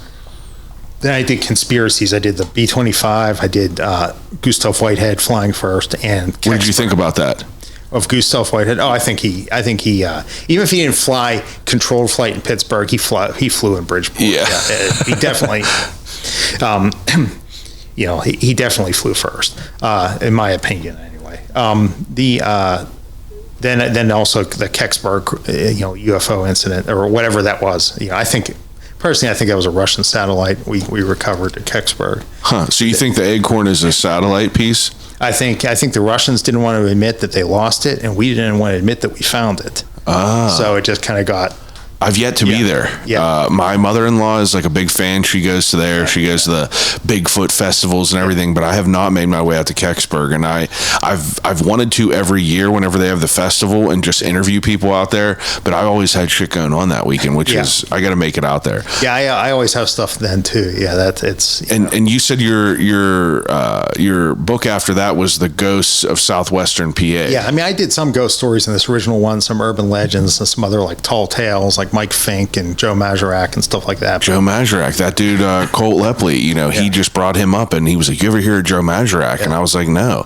And I told him today that I was going to have you in and talk to you, and he was like, "Man, am I pumped?" Because he was bringing up these stories that like he's getting out of your books. Yeah, the Joe Magarac's a fascinating story. That's a legend that started as a fake story and kind of turned into a real one later on. It was like fake lore to folklore, where it was made up basically by the company. He's an employee that just he's this superhuman employee that spends all his time working in the mill. Yeah. He can't get married because he wants to work in the mill more. I mean, he has these superhuman abilities, and then he supposedly the story was told to them by this reporter by these two what he called hunky workers, which were like. They were probably Croatians or something. We're not sure. I think they were Croatian. But basically, Magarac means like jackass or something. So they basically made up a story and told the guy. I love it. And then he turns into this big superhero for the steel mill. But he only appears in mill publications for a long time, right? Yeah. Then eventually, there's this debate later on whether he's even real or not. I mean, they were going to make the fountain at the Point a giant Joe Magarac statue. A lot of people don't realize that. With water pouring out. That's crazy. Dyed water in the 3 colors on the Steeler helmet. Yeah, it was a crazy. Luckily, they didn't do that. He told me that there's a big statue in Braddock for him, and then he has some pretty great music. This guy, he's a folk musician, so all of his songs are stories. But he mentions Joe Magarac in one, and first time I've ever heard of him. And but growing up, I never really like spent any time, investing into like, learning our history. If anything, I was in school just serving time, just not really retaining anything. But now this stuff is just like mind blowing to me. Every bit of it. I could listen to people like you and John talk for hours because like this stuff is so fascinating to me. Now, how did you like kind of move into the ghosts of the Southwestern PA? Like, did they approach you for that? They basically said, if you want to do something else, let us know. Yeah. So real quick, I want to finish. So I complete the Magarac story. So eventually when like the mills started to close and stuff, then people actually did identify with him, like the mill workers. And he kind of became a symbol of like pride and like what was going away. You know what I mean? So Magarac actually did kind of, even though he was made up in the beginning, kind of become a symbol at the end. So it kind of did like the reverse journey, like a different journey, like, it wasn't authentic in the beginning, but they adopted it and it became like an authentic piece of folklore. Wow. But the ghost stories stuff, the ghost stuff, that was really like my favorite was always the ghost stuff, and I had done some in here. And what I learned was when I went on shows, right, people either wanted to talk about the plane or the ghosts. Like, nobody wanted to talk about Mike Fink. Nobody wanted to talk about Braddock's Gold. Like, I did a bunch of shows. And I did some with, like I did KDKA the one time, and they honed in on, because they had just had B-25 people on. And so it was like the ghost stories. That's what they wanted to talk about. And that's like probably the most well-known one throughout the city, and people don't even know about these other ones. Yeah. And so the ghost stories, I decided to just do a whole book on those because I kept hearing them and kept learning more. And ghost stories are... Western Pennsylvania has so many. Every year, I think, I can't possibly hear another new ghost story, and someone tells me. Do you think that that's like that everywhere? I don't think it is. And here's what I often, when I teach my folklore classes, this is what I tell people about Pennsylvania. There was a map done in the 70s, and I should have brought it with me. Like, it was a simple chart, more of a chart than a map, but they traced how folklore moved around in the country, like it moved to different places. It might have even been the late 60s. And, like most of it came into like the East Coast. I mean, you had some stuff that was in the deep South, like around Louisiana, and that just kind of stayed there. And then you had stuff that just came to the East, the West Coast, like from Russia and China, that kind of stayed there. And you had, Latin, like kind of Latino culture that moved up into Southwest. I mean, that was part of Mexico for a long time. But everything else, all the other, like all the European and then all of the African culture, funneled into Pennsylvania.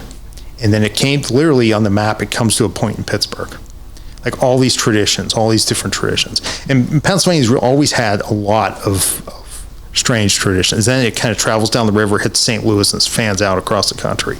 But all these traditions came here. And Pennsylvania is a unique laboratory for it, first of all, because people keep their Pennsylvania, especially Western PA identity, right? You go to Phoenix, Arizona, there's a Pittsburgh bar, right? You go to Rome, there's a Pittsburgh bar. Yeah, I was just going to say Rome. My cousin went to Rome and ran into our priest, that confirmed us and everything like that. And I was like, that's so crazy to even think about. But there's no Phoenix bar in Pittsburgh. Yeah. I mean, there's no, well, they wouldn't have a Cleveland bar in Pittsburgh. That'd be but you know what I mean? Like you pick another city, there's not like a Chicago bar, at least not that I'm aware of, like a Chicago bar in Pittsburgh. Yeah. But you go to any of these cities, there's a Pittsburgh bar, and people retain that identity and come back. And people in Pennsylvania tend to stay for multiple generations. So it has allowed the legends and lore and stuff to pile up. Where you go to some places with more transient population, especially before the internet, the key was to have a stable population. And then, of course, you have, the fact that William Penn let basically anybody come here, right? So you had really unique people, the Hermits of Wissahickon out near Philadelphia that were like, and I'm extremely simplifying them here, but they were like alchemist apocalyptic hermits that also did a lot of herbalism and healing people, and they thought the world was going to end, and it didn't. They kind of broke up, but they lived near the Wissahickon Creek in Philadelphia. You have all the different, around here you have the Harmonites, groups like that. So you have a lot of different groups over the years and beliefs that all kind of blend in here, and it becomes kind of like the perfect area for this kind of folklore. I mean, there's a lot in New England and stuff. It's like an incubator. Yeah. And I feel like that, we have like this, this culture here that is, not even, if you put the history aside, just the pop culture end of it all with like, zombies and, all that, and like the introduction to that, I don't know, it just, maybe it's just because I'm from here, but like, it kind of, with the size of the city and the history and everything, it's like the perfect equation to like, keep this like moving along. Cause I feel like, even the places that you do go, like the Salems and like the Portlands and things like that, we usually try to do ghost tours anywhere we go. Yeah. It just doesn't feel as like, mainstream as it is here. People really seem to like, feed off of this. Yeah, I think it definitely, it's part of that remembering the history, and it's part of that tradition. And, it's and hopefully people, which is weird that it's so accepted in Pittsburgh. Usually, I love Pittsburgh, but sometimes we're slower on the uptake with newer ideas than other places. You know what I mean? And I think, you'd think some of this stuff would pick up in other places, but I think in some ways, the fact that we do retain so much is what makes people more receptive to it, because this is really their past we're talking about. It's not like a stranger coming in that's like, oh, this was someone else's past. This was our past. Yeah, absolutely. Yeah. Absolutely. What do you think is the book you're most known for? Oh, that's a tough one. It depends. In the city, I think it's probably my original book. In around the state, probably one of the witch books, I think. Now, the witch books you have Witches of Pennsylvania, Occult History and Lore. You have The Witch of the Monongahela, so what is the difference between, those ones? You have two witch books or three? Two. Yeah. So Witches of Pennsylvania is just like a survey of the state up until, about World War II. And then it talks about like witchcraft urban legends after. Witch of the Monongahela is focused on that story of Mulderry, but also then telling about witchcraft in Western PA. And there's a couple overlap stories, just because the nature of it. But also, I think, honestly, like the second time around, I think I explained the folk magic process better in Witch of the Monongahela. But it also then takes her legend apart. Of the book is peeling her legend apart and finding out what's real and what's not, and what we can know and what we can't know. Yeah. Very, very interesting. And then the haunted roads of Western Pennsylvania, the subject matter of these books that you do, like obviously the ghosts of Southwestern Pennsylvania, that all was accumulated of all the different stories that you had. But you kind of just create something out after you hear enough about it, I assume, right? Yeah, the haunted roads. And the reason I did that, and I had my friend Tony helped with that, Tony Lavarna, and basically I had been collecting haunted road stories for years, right? And I kind of lumped them in some of the other books. And Ghosts of Southwestern PA was still kind of before the internet was super useful. And in haunted roads, it decided to apply a little more theory. So I set up a framework for looking at the roads in the beginning, and what percentage of them are, not percentage, but to look at them why do people talk about these roads? What is a legend trip, going to one of these places? Because a lot of those are what they call a legend trip, where you go to provoke a supernatural response. How do people experience these roads over time? What are they, what's their cultural meaning? What's their historical context? And then also is it haunted or whatever? So I kind of established a framework in that book, and then just go through a whole bunch of haunted roads that, like from Shades of Death Road, or like Axe Murder Hollow up near Erie, or I've never even heard of these places. Mystery Mile and Mudlick Hollow in Beaver County. And so I kind of analyze them. Mystery Mile and Mudlick Hollow and Beaver County have some overlapping parts, and they're fairly close together. So it's kind of trying to figure out what some of it was borrowed from another, but then there's also unique stuff for different roads. Shades of Death Road is there's a Shades of Death Road in New Jersey actually too. But that's an interesting one near Avella, PA. That's almost in West Virginia. In fact, part of the story links to mines in West Virginia. But I just picked a variety of these roads. 13 Bends is in there. Green Man's Tunnel, since it's kind of on the road. And all the variations of it. But yeah, that was I thought there was enough there to do a theme. What is throughout these research and everything, what are some of your favorites, that you've acquired, that you come across over the years that you think a lot of people probably have never heard about? Well, there's a lot of really kind of interesting things. I actually like one of the stories where I work at Duquesne, the old main, and the building there was built in the 1885. It was finished. But before that there was an old hospital, like a 2-story hospital, owned by a guy named Dr. Albert Walter, which he built in the 50s. And it was actually a stop on the Underground Railroad. He was an abolitionist, and he would hide slaves there, like escaped slaves. And one of them supposedly died there. That had escaped. He had been like in the full manacles, where the chains connect, like, feet to hands and everything of the circle. And somebody had like cut those, and he ran. He made it up the Mon River Valley, and that sits up on a bluff. So that's where a lot of Underground Railroad sites were, where that was out of the way, because people aren't going to walk up the hill for no reason. There's nothing up there, So he managed to make it up there. He collapsed on the doorstep, brought him in, and he died sometime after. And then, he kept treating people and hiding, slaves, escaped slaves when they came through. The Civil War started eventually. And I should add, he was a real surgeon. Like, as good as a doctor you can get in the 1850s and 60s. He'd been trained in Königsberg in Europe. A lot of the other doctors in Pittsburgh didn't like him because they were more quackish, to use a want of a better term. But he was really like a real surgeon. So what happened is, during the Civil War, it seems that he got a captured Confederate officer was sent to him that was already severely wounded to see if he could save him. And he died in the same hospital. And then, after the war, a couple years later, he dies, the doctor. And the Holy Ghost Fathers at the time, they're now called the Spiritans, that founded Duquesne.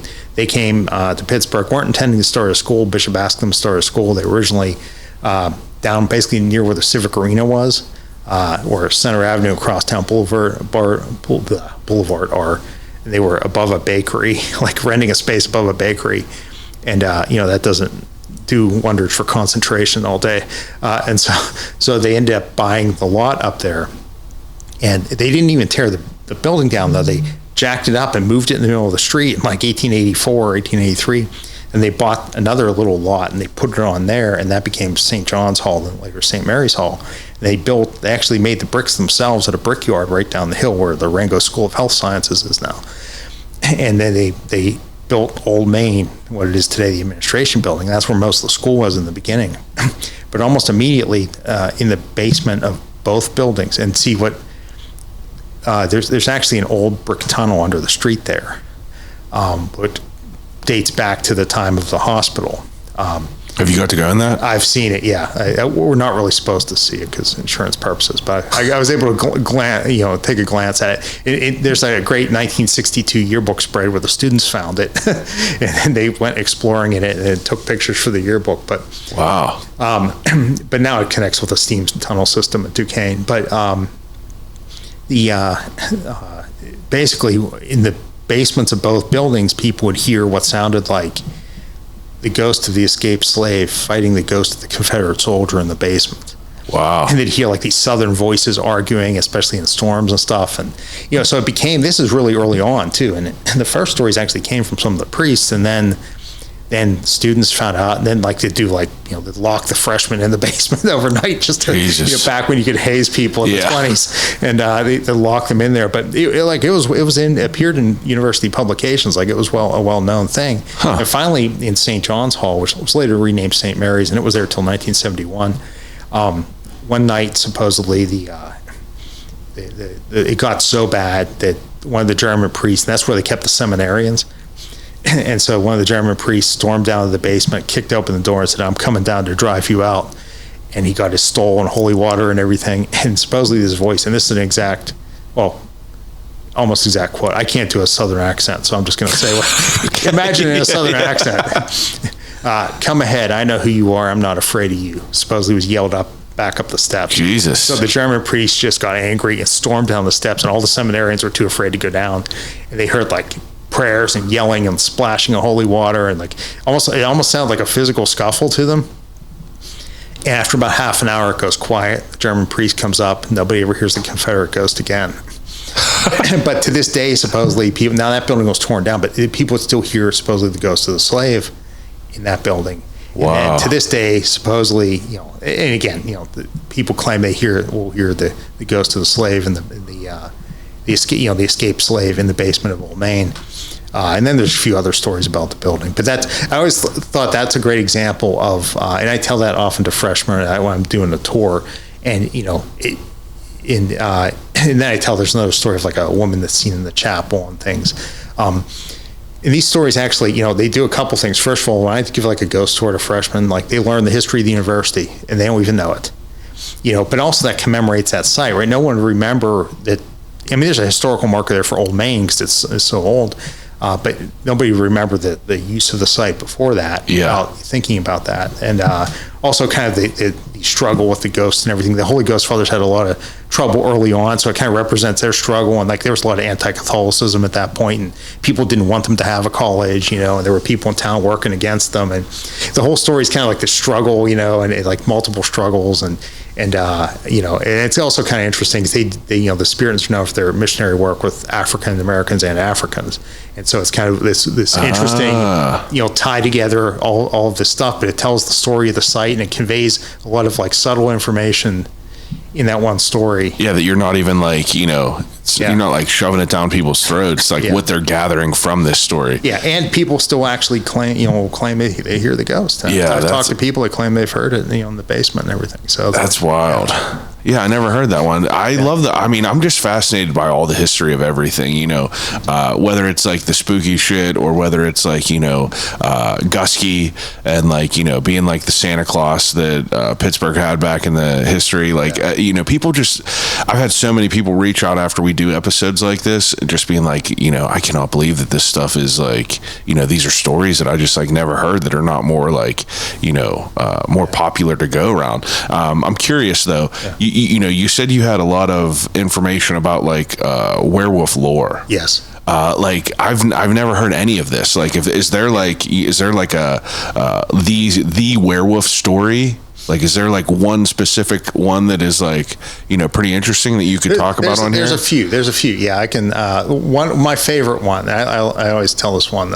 So, out in it was in Clinton County in the 1850s. There was this woman who was Mary DePoe was her name. She was a midwife, and she had just been delivering. I think it was twins, or might have even been triplets. It was something really hard for back then. You know what I mean? And she was at it for like 12, 18 hours or whatever. And had successfully done it. She's walking back. This is back when people were living miles apart. On farms. She's walking back to her house like in the middle of the night. It's like 3 a.m. And as she gets near her fence, she looks up on the horizon. The moon's up. She sees this dark dog-like figure moving parallel to her. She gets a little spooked because at that point there's still actual wolves in Pennsylvania.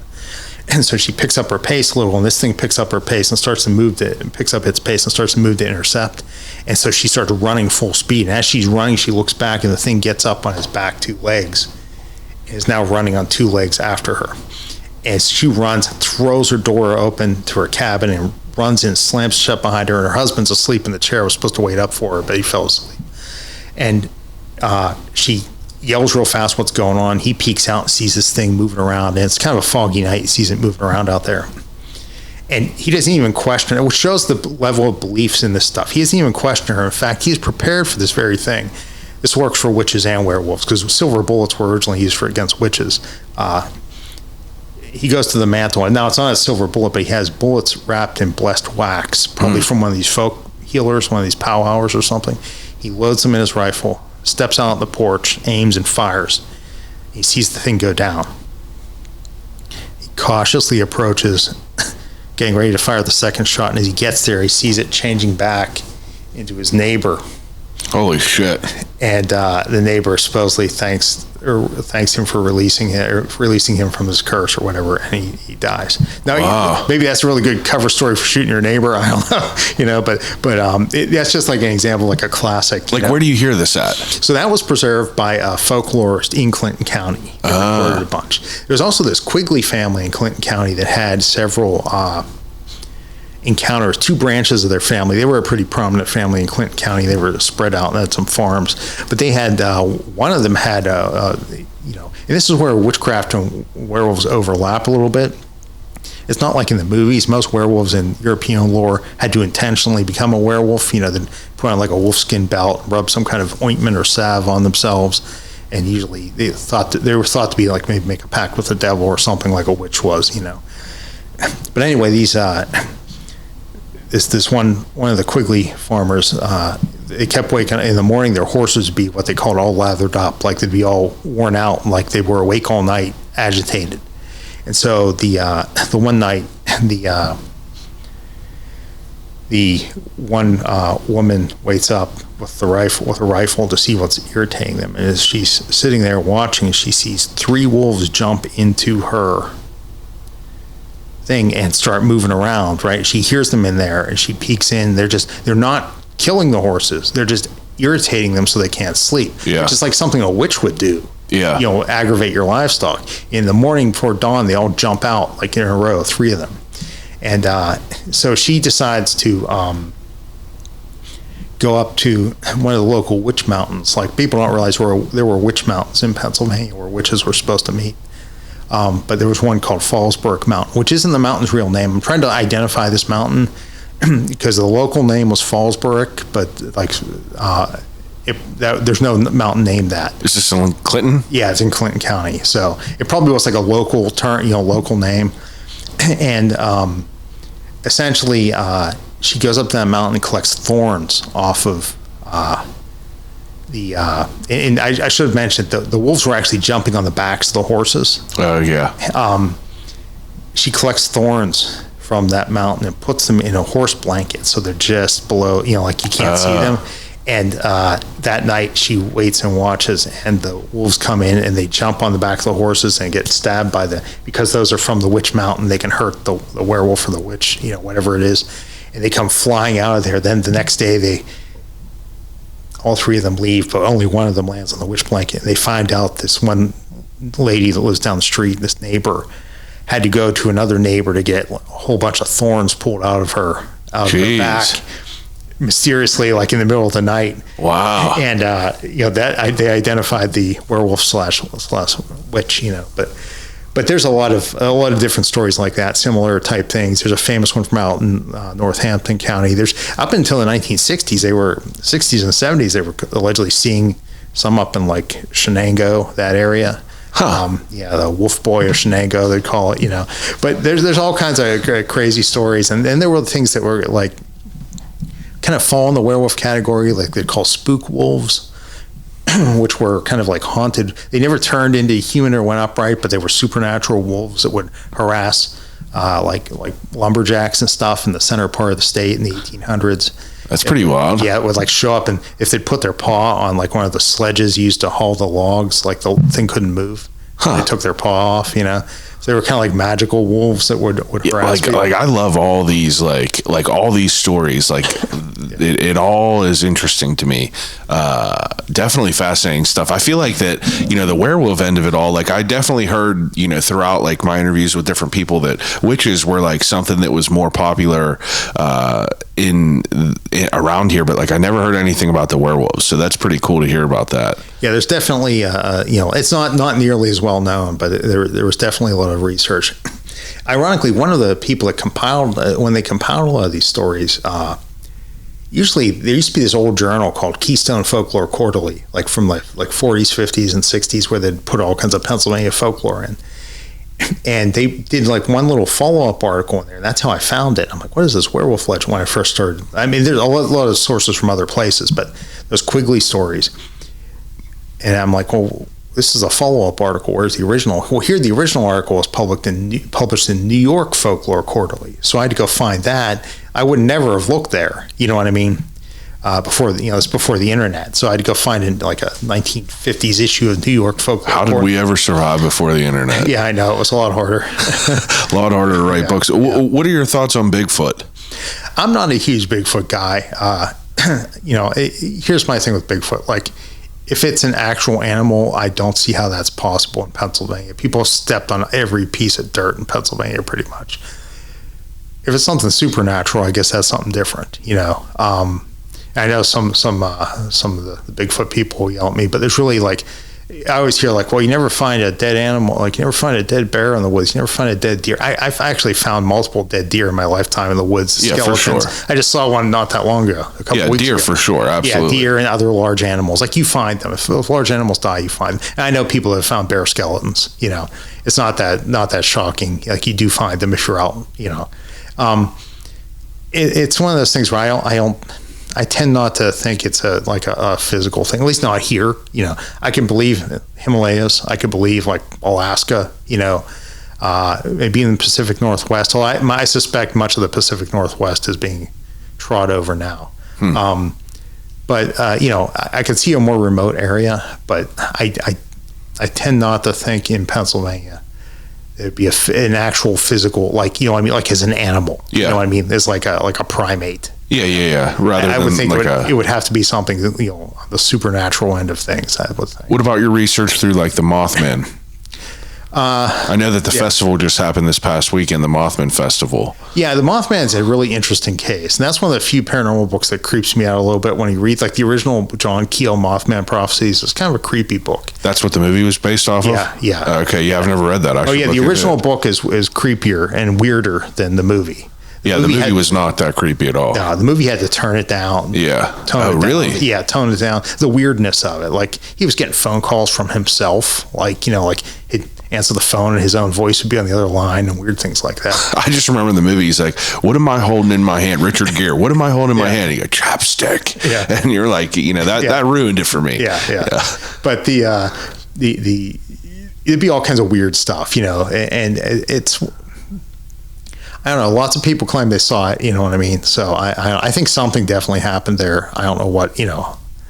I've never really completely dived into that because I feel like that's somebody else's territory. You know what I mean? Like, yeah.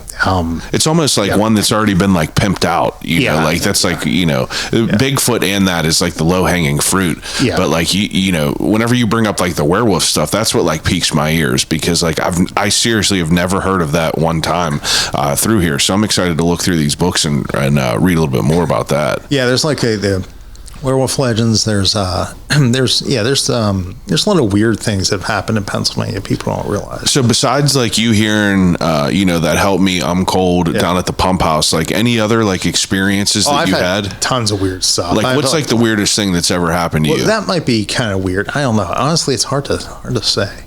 Like you ever see a ghost? Well, I've seen like shadows move and stuff, you know what I mean? But it's like one of those things where you're not entirely sure. Like full body apparition, no. But honestly, like how you were saying when you saw it, you thought it was a person. Yeah. I often wonder, like, people see them and they just know that they're ghosts. Yeah, they're just a person, you know. Yeah, that's interesting. But like I've seen kind of shadow things move around.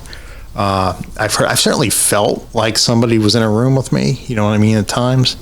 What's the scariest place that you've been to? Not really scariest, but what has been the eeriest place that you've ever been to? There are a couple places that creep me out a little. There's a place in down in Fayette County called the Quaker Church. Oh, yeah. Right near Perryopolis? Yeah. I just brought it up last episode. Now, I'll tell you my experience, and then I want to hear what your thought is. So the Quaker Church was like, you know, it was like our Green Man's Tunnel. Like Green Man's Tunnel was like, you know, known as kids, you know, you would take girls there, everything like that. And what we did was we would take girls to Quaker Church and past Perryopolis. You would go up on that little hill up back there. And basically for people that have never been there, it looks like, you know, the basement of the Blair Witch. That's the best way I could describe it. But a little room, would you say it's smaller than this basement? Oh yeah, I'm sure. Yeah, it's like almost like half of this basement. Yeah. And you would have that fireplace the fireplace little inlet, but other than that, it's basically a stone room. And you know, around there is a cemetery with old ass tombstones, and we were there multiple times. Like I've been there multiple times, and only one time I left terrified. But I left terrified because we were out looking at the tombstones, and all of a sudden, I don't know how this even happened, but the farmer whose property it was just got pissed with kids being up there all the time, and he drove up on a tractor that I don't know how I didn't hear it, but he just cranked his lights on, and he was holding a shotgun, and he just said, "Leave now," and we were gone. But you know, you've been there and you've done some investigating there? I've been there numerous times. Yeah, I would advise people, if anybody listening, don't go there. Like the state police stop there all the time. Like it's not. Yeah, this guy literally had a shotgun, and it was the most feared that dude would have used it. It seemed like. Yeah, and in the '90s, I first heard about that from some friends. My friends Dan and Brett, back in when I was in college in the '90s, and they had gone there in the I'm not sure what year it was, but they had heard from a friend. About it. They had gone there. I don't know if you know about the supposed cursed tombstone. No, I don't. I don't know a lot of the lore. I was just going to ask you. So there's a tombstone there that's supposedly cursed. It says, remember youth as you go by, as you are now, so once was I, as I am now, so you will be. Prepare for death and follow me. Which was actually a really old funerary inscription from Puritan days and stuff, but that's one of the later stones in that cemetery from 1932 or something. So you can imagine teenagers reading that thinking it was cursed. It was supposedly if you touched it or if you read it, you'd be cursed, right? And so they went up there one time and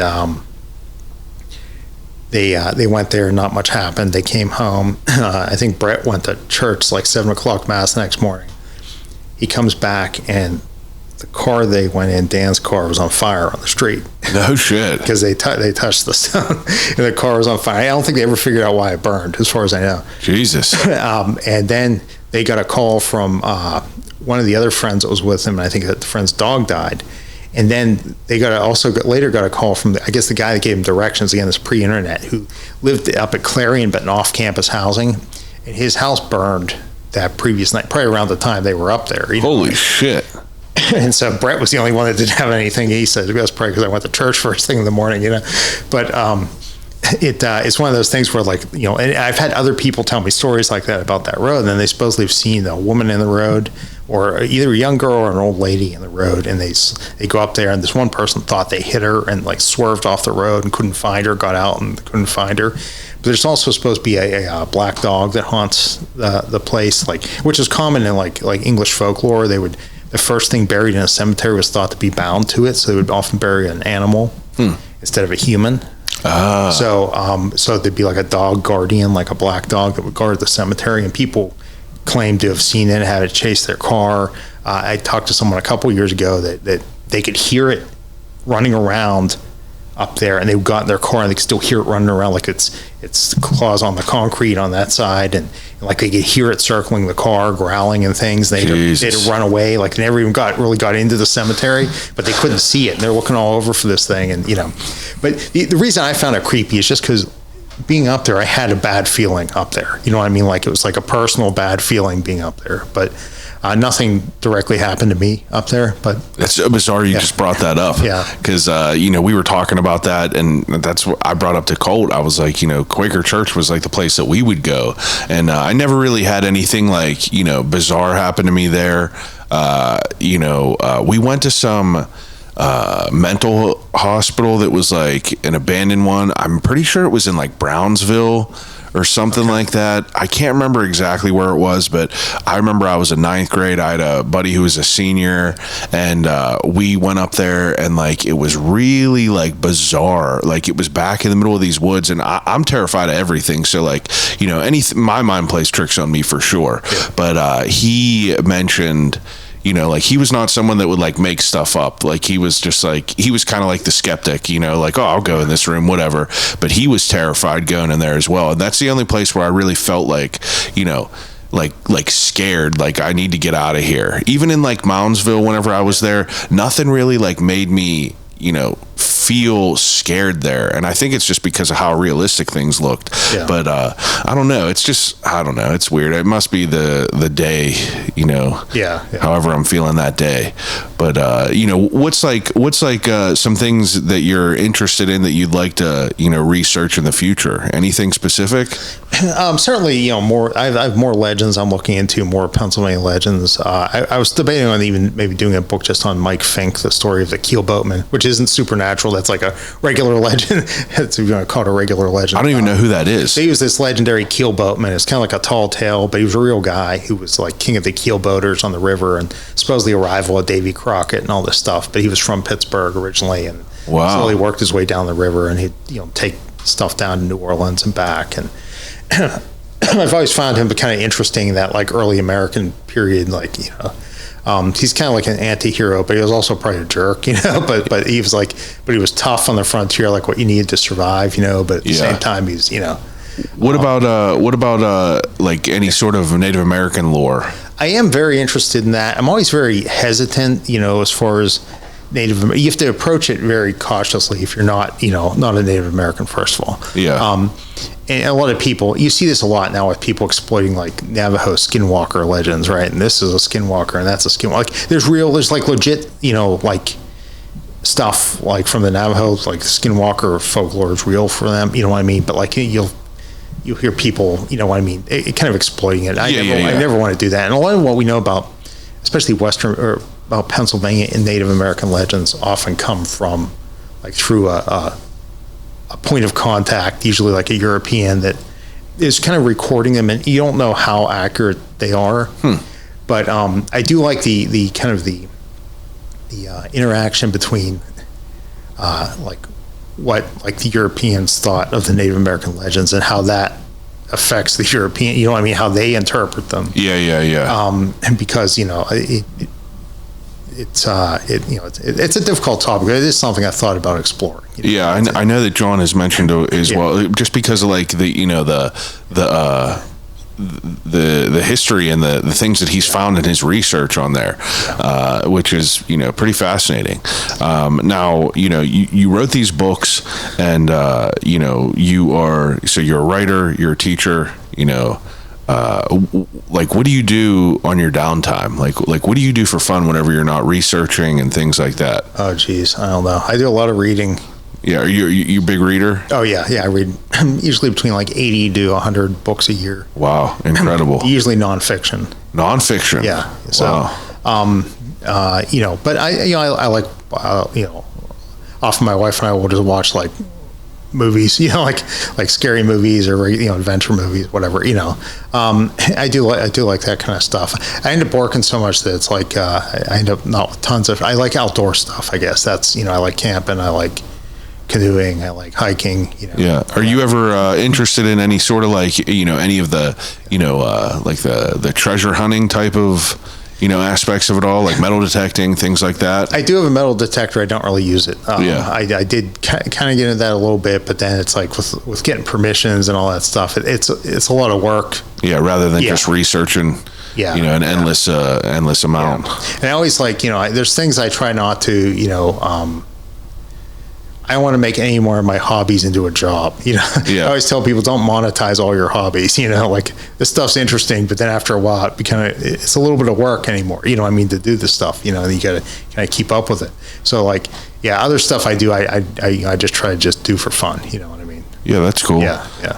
That's awesome. What do you think that? Do you think that there's any sort of like legends around here that are like well known that you just completely, just debunk? There's a lot of, it depends on what you're considering debunking. Like obviously there's a lot of the roads, for example. A lot of the stories on those roads aren't true, but they're inspired by something. Yeah. So you could say like 80% of the legend is untrue, but there's like this 20%. Some loose sort of truth throughout it. There's a lot of legends out there, and what I usually don't write about the ones that I can just do. Like if I'm looking at something, I'm like, this is garbage. I just don't even bother with it. What I mean? I don't try not to write about it if I can't say anything constructive about it. You know what I mean? Or not constructive, but something that would be useful. Like I know there's people out there, and I'm not going to name anybody or anything, but I know people have just basically like made up historic sites and tried to make money off them. What are your thoughts on like places like the Congliere Mansion and stuff? Oh, that's a fascinating story. It is loosely based on some things, but again, it congealed over time into this story, and I'm not sure if John talked to you about that or not. He talked it loosely, but for people that are listening that might not know what that is, give a little brief breakdown of that. So the Congliere Mansion is allegedly, so the ghost story is that there was this mansion on the north side in the area that the Native Americans called the Dark Place, which was this lower part near what used to be Smoky and Killbuck Island, and which really was used to torture enemies and stuff. And it was probably thought to be cursed. And there's actually a lot of haunted houses down in that area. But there's this mansion called the Congliere Mansion, supposedly, that is not there anymore. But it was down kind of where 65 meets the kind of near Taco Bell, where the Animal Friends is. Yeah. Right around there. There's a big parking lot there now. Yeah. And so the story was this in the 1870s, this family, Charles Congliere, came back, and he was a carpetbagger coming back from the Civil War, and he brought his wife back and also brought a maid who he was secretly having an affair with. And after a couple years in the house, the wife found out or caught them in bed. So she, of course, cut their heads off, as one does, and sat on the porch cradling one of the heads on her lap, until they came and took her away, essentially. And, so she sat with one of the heads, I think her husband's head on her lap, just rocking back and forth on the front porch, allegedly. And then they found the bodies. They take her away. And then the room, it's used by some railroad workers for a while as it's vacant, rented out. And railroad workers, there's 4 of them staying there one night, and one of them goes to the basement to get something and doesn't come back. So his brother goes to investigate, and they hear a noise when he goes down. And the 2 of them get up and they start walking to the basement steps. And as they're walking down the steps, something brushes past them, but they can't see it. And they look down there, and one of the brothers is hanging from the rafters by his neck, and the other one's impaled by a floorboard. And then supposedly then later in like 1900, this Dr. Adolf Brunrichter bought it, who was supposedly a doctor. And, he was doing, supposedly well liked at first. And then, but these women would go there and then never come out. And then weird things started happening, like electricity arcing off the house before it was wired for electricity, still had gas lines. And then finally one day there's an explosion and screams, and the fire company shows up, and Brunrichter's gone, and they go to the basement, and they find the bodies of several women, including, the story always says their severed head in a jar meant that, that he was trying to keep alive, and all these notebooks detailing grisly experiments. And then other workers use it for a while, and they keep hearing things and screaming, and all this weird stuff happens. And then allegedly even Thomas Edison showed up with some machine to talk to the dead. He tried to use it at the house to talk to the dead, and like weird things, evil things happened, and he left. And then in 1927, supposedly the house exploded after a whole bunch of electricity arced off of it, and it exploded, and that was the end of the haunted house. That was shortly after Brunrichter resurfaced in New York in a cell, and he confessed to all this, worshiping the devil and these evil experiments. And he wrote in his own blood on the cell wall, "What Satan hath wrought, let man beware." And then, the house explodes, and then the whole story's kind of over from there. Which sounds like a fantastic ghost story. The trouble is, only parts of it are sort of accurate. The Conglieres actually were real, but they were in the 1920s, 1920s. They were actually kind of a small-time mob family. And they weren't in the 1870s. The house was so it was probably, I don't know what level, but they were somehow involved in the mob, maybe running numbers or other things, or higher up. But they weren't low level either. They were somewhere in the middle. And so the Congliere, and like when you try to look up the people in the house every year, like they change the spelling of their name every year in the directories on purpose, probably. So like it's like Chancelier, Congliere. So, and they keep changing the name every year, and someone would just stop by and write that down. So it might have been a mistake, or it might have been them intentionally misspelling their name over and over again. And the thing is, there was actually an explosion in 1927. The giant gas tanks behind the house exploded. Yeah. When they took an acetylene torch to a football stadium-sized container of natural gas. And it exploded and killed 26 workers there, and one civilian nearby, Mary Congliere, was hit in the neck with glass, and she bled out in the street. So she was probably like, I don't know if she was a daughter or the sister of the Conglieres owning the house. But anyway, she bled out. So that's probably how the name got associated with it. There really was an explosion. And the thing is, I always thought, and John had found that I don't know if he's ever talked about the Bellevue Mystery House. And John had found this house where these women disappeared in Bellevue, not that far up 65, where essentially, basically, the long and short of it is these people went in there, and this one debutante girl from, I think, Shadyside went in there. Somebody saw her go in. None of these women were ever coming out, or not all of them. and they found out that this doctor, I guess he was probably basically doing abortions. Okay, yeah. But He they brought went that up. They went wrong, and Yeah. then he tried to get rid of the bodies. And so there were like women in the basement or being put out in what I think is that story, which was from around 1901, around Blended the time, together. That was where Brunneker came from. Okay. It just kind of repackaged it. Yeah, it's not that far away. It's interesting that how it all just kind of like Yeah. blends together. Yeah. Which kind of the last question I'm going to ask you before we get to the ending segment, I'm curious about is like if you had to say, what would be like the most haunted place in Pittsburgh that you would think of? Like what has the most lore of it if there was a place to put a label on? Yeah, that's a tough question because I can walk down the street like in downtown Pittsburgh and just start telling you buildings like that one has this story that it's almost like the whole city. I mean, I hate that. I mean, it's hard to narrow it down, but I mean, there's definitely like. I mean, it's just the amount of dead bodies at the point is like staggering to think about. And that was like one of the last conversations that me and John had.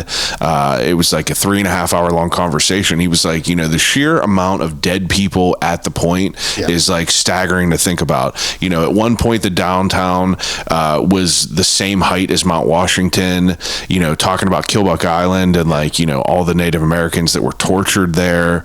And I think it's just so crazy that a lot of people just don't know about this history, and I mean, and whenever I think about me learning about it, I'm like, I'm the minority because like I just didn't care about it. But like realistically, John explains, and I'm sure you would share the same sentiment, that a lot of Pittsburghers just don't know about these stories.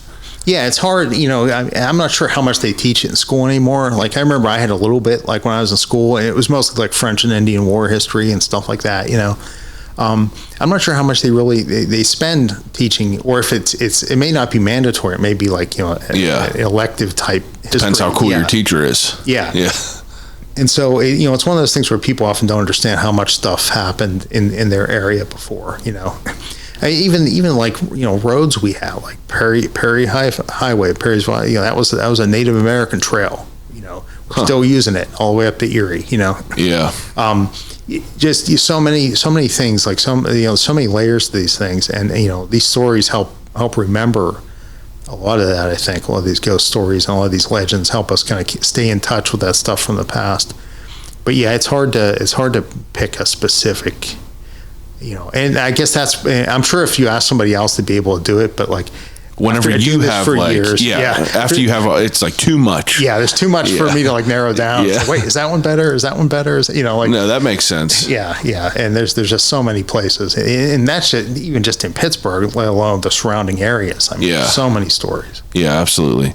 All right. I mean, we could sit here and talk for hours and hours, but we're right at 2 hours, and we got to push forward to the ending segment, else we'll be here all night. Sure. So the ending segment that I do with everyone is an ending segment called Desert Island Questions. Okay. So,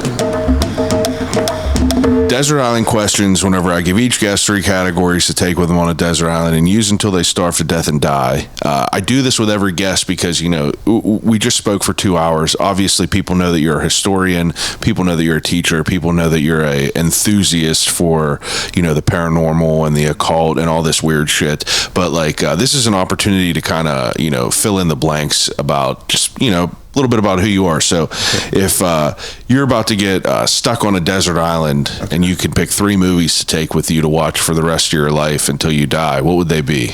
Raiders of the Lost Ark, Jaws, and did Lord of the Rings count as one movie? Yeah, I would give you that. Okay, Yeah, I would Lord of give the you that. Rings. Yeah, I need to revisit that. I'm about to read the books, but I need to. I want to watch the movies again too. But those are good answers. Jaws and Raiders of the Lost Ark have been picked on here a bunch. Just incredible films. Yeah. Okay, what about 3 books? Oh, geez, that makes it a lot harder. It's probably hard. But maybe an easier way to do it is like 3 books that you would like to read again. Yeah. Geez. Well, Lord of the Rings, I try to reread every couple of years. I know I picked a movie, but I always reread those books every couple of years. But I probably actually wouldn't pick a lot of fiction necessarily. There's a great book I like. It's called, and I'm really, one of the medieval areas I'm really interested in is like the early Saxon, like Anglo-Saxon end of like the transition of Britain from Roman to, so there was actually this great nonfiction book I read fairly recently by Mark Morris called The Anglo-Saxons about that time period. I think that I enjoyed that book, either that or Max Adams' The King of the North. I'm not sure what the other books I'd pick. Do you have a ghost story that or like a ghost book, like a ghost-centered book that sticks out in your mind that you like? If I was stuck on a desert island, I have a great old book that's about 1,000 pages and it's huge, like a telephone book called Ghosts by Hans Holzer. Oh, wow. And it was just like everything he researched in his career, and it's just pages and pages of ghost stories. If you could only pick one ghost story book, I think that's a good answer. Yeah. Perfect answer. Yeah. If you, so third category is 3 CDs. Oh, that's okay. And even if you couldn't narrow down CDs, greatest hits even. Yeah, I'd do something from Led Zeppelin, definitely. I don't know what to pick from Bob Dylan. Definitely something from Bob Dylan. Okay. And maybe Gaslight Anthem. Oh, wow. Gaslight Anthem. Yeah, I like Gaslight Anthem. Yeah. It's good stuff. Yeah, like the first one. What's the first, or what's the best show you've ever been to, concert-wise?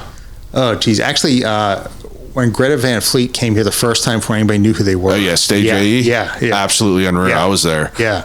And there was no one there. We were front row, front and center, and it was unreal. Yeah. That's good shit for sure. I brought that up on here before. Yeah. Third to last question is the death row meal. So, getting ready to be put to death, you get your last meal before that. If you get an appetizer, a main course, and a dessert, what would they be? Appetizer, I'm like a simple guy when it comes with food. Like maybe like the soft pretzels with cheese and mustard or something. Fantastic. Something like that. Main meal.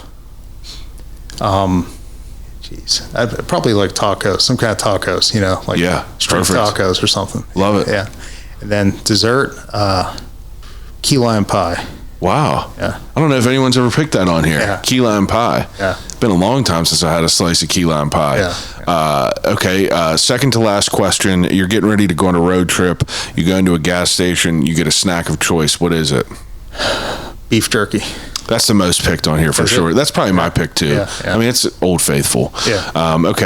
Last question. If you could have a conversation with anyone alive or dead, who would it be and why? And if you could forego a loved one to pick someone who you're not tied to by someone. It's like a famous person. Yeah, it doesn't have to be. It could be real, fake, anything. Yeah. Jeez, I don't know. That's a tough one.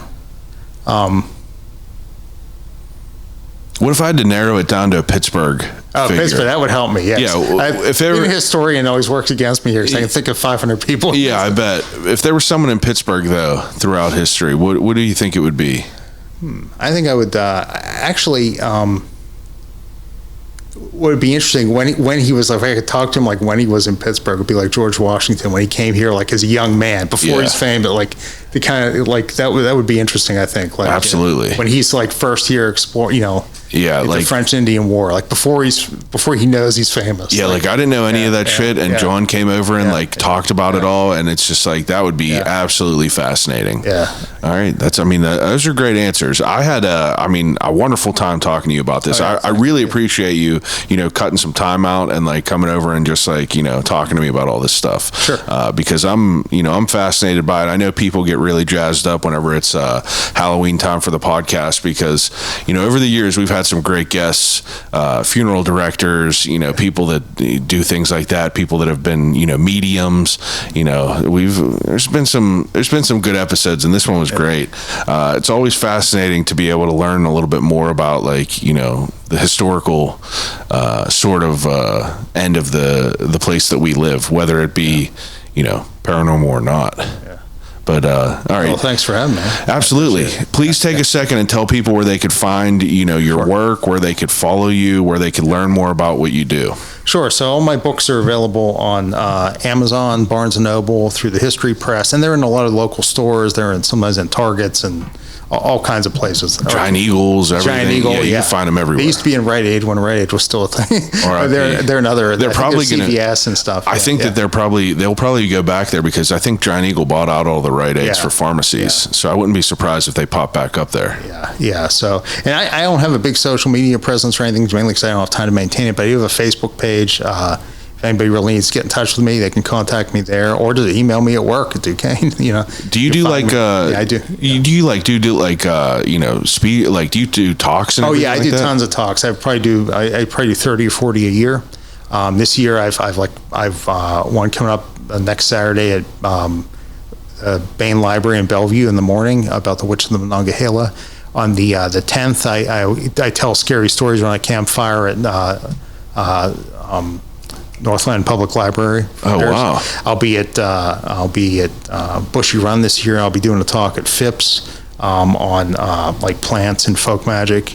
I'll be doing several libraries like Mount Lebanon, Green Tree, Zooyanopal, Penn Hills, a couple other ones, I think. Is there like a central location people could like find these Yeah, if they want to, on my Facebook page, I have them listed as public. So find me. It's just Thomas White. I know there's a million Thomas Whites, but you'll see the Witch of the Monongahela book cover in the background. You'll know you have the right one. Oh, yeah. Yeah. So. I appreciate it. Really, really do. Everyone else that's listening, appreciate Yinz as usual. Each and every week, we're back with another great guest doing great things for the city. Thank you for listening. Call you right back. There you go. Thanks. Man, I thought it was great. Oh, yeah, I appreciate it. Like, I love learning